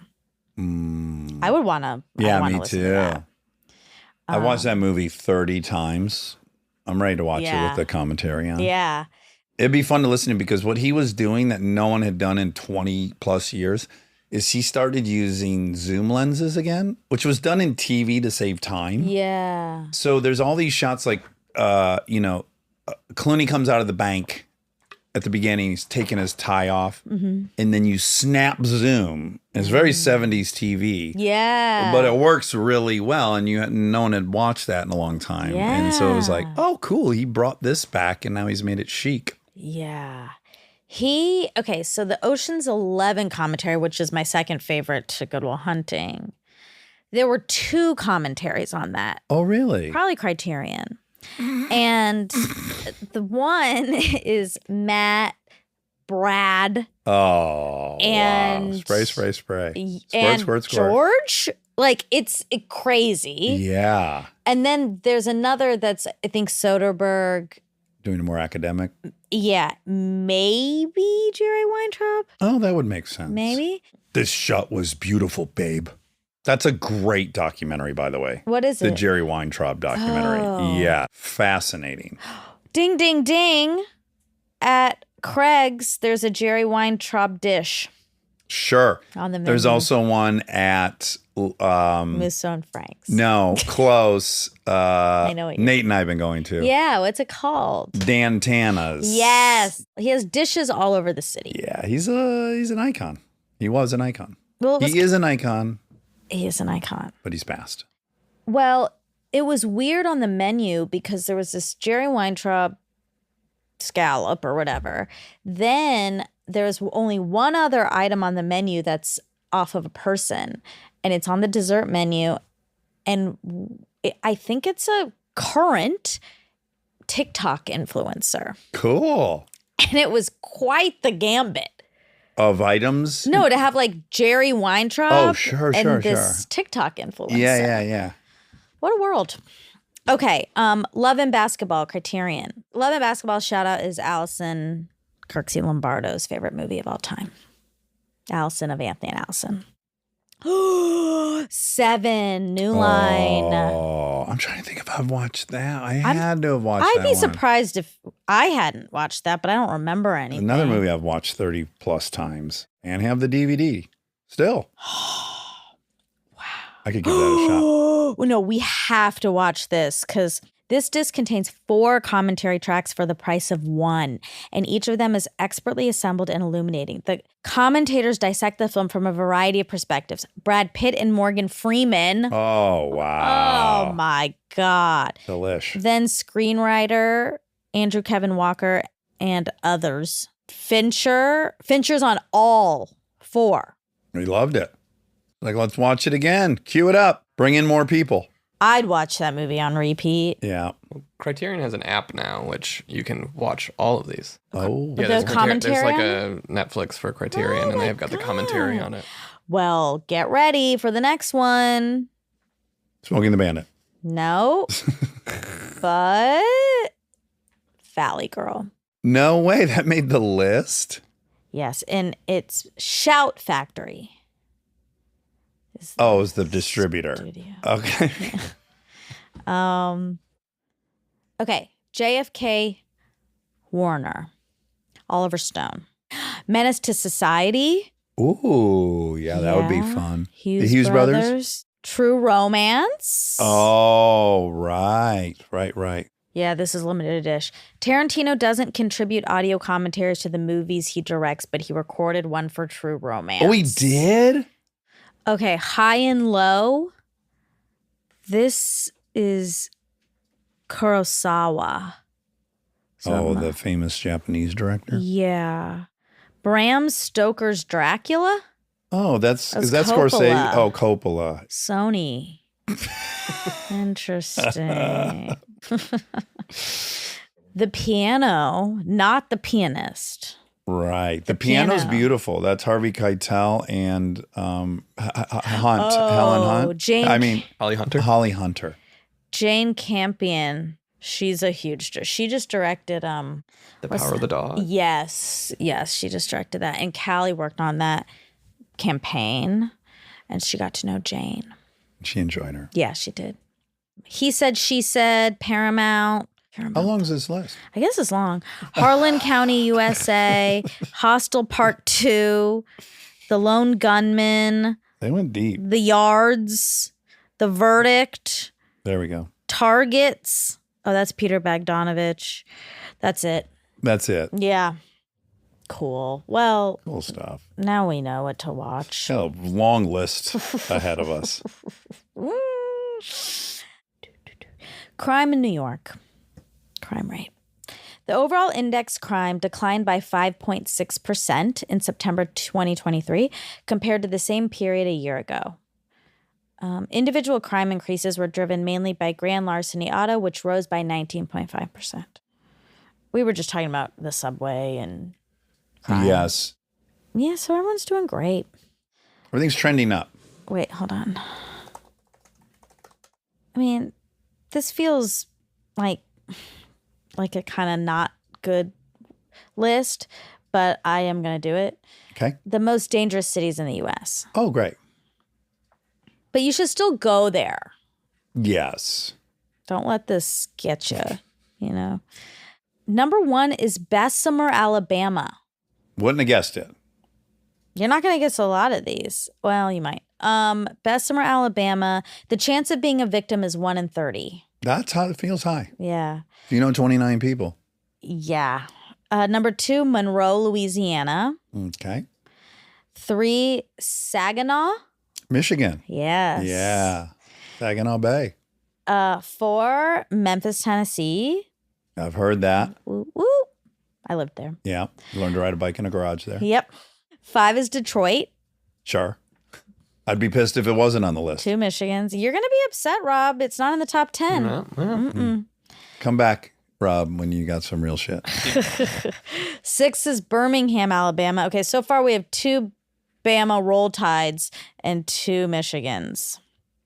7 is Pine Bluff, Arkansas. 8 is Little Rock, Arkansas. Well, Gangbang in Little Rock, the very famous HBO doc. Oh. We've known about this for years. 9, Alexandria, Louisiana. We got a couple repeats on here. And then 10 is Cleveland, Sure. Ohio. I mean, it would not take a professor to see the correlation between opportunity Oh my God, yeah. and Yeah. crime. Yeah. There's no Silicon Valley on that list. I mean, crimes of the heart. Sure, there's those abound. Yeah. Yeah. Okay, that's it for that. That was a last minute fact. Yeah, it was fun. That's all for Willem. I love top 10 lists of cities, almost anything. Yeah, me too. Yeah. I find it very It's interesting. fun. I don't love it when half the cities I'm learning the name for the first time, but Okay. I also like it. Or it could be glass half full. You get to learn about a new city. Well, that is part of it. Remember when we just had somebody on yesterday said something about a town in Wisconsin and it sounded made up. It did. It did. It was like Beloit. I think it was, Was it Beloit. Beloit? Yeah. Yeah. And he had several stories that took place in Beloit. Yeah.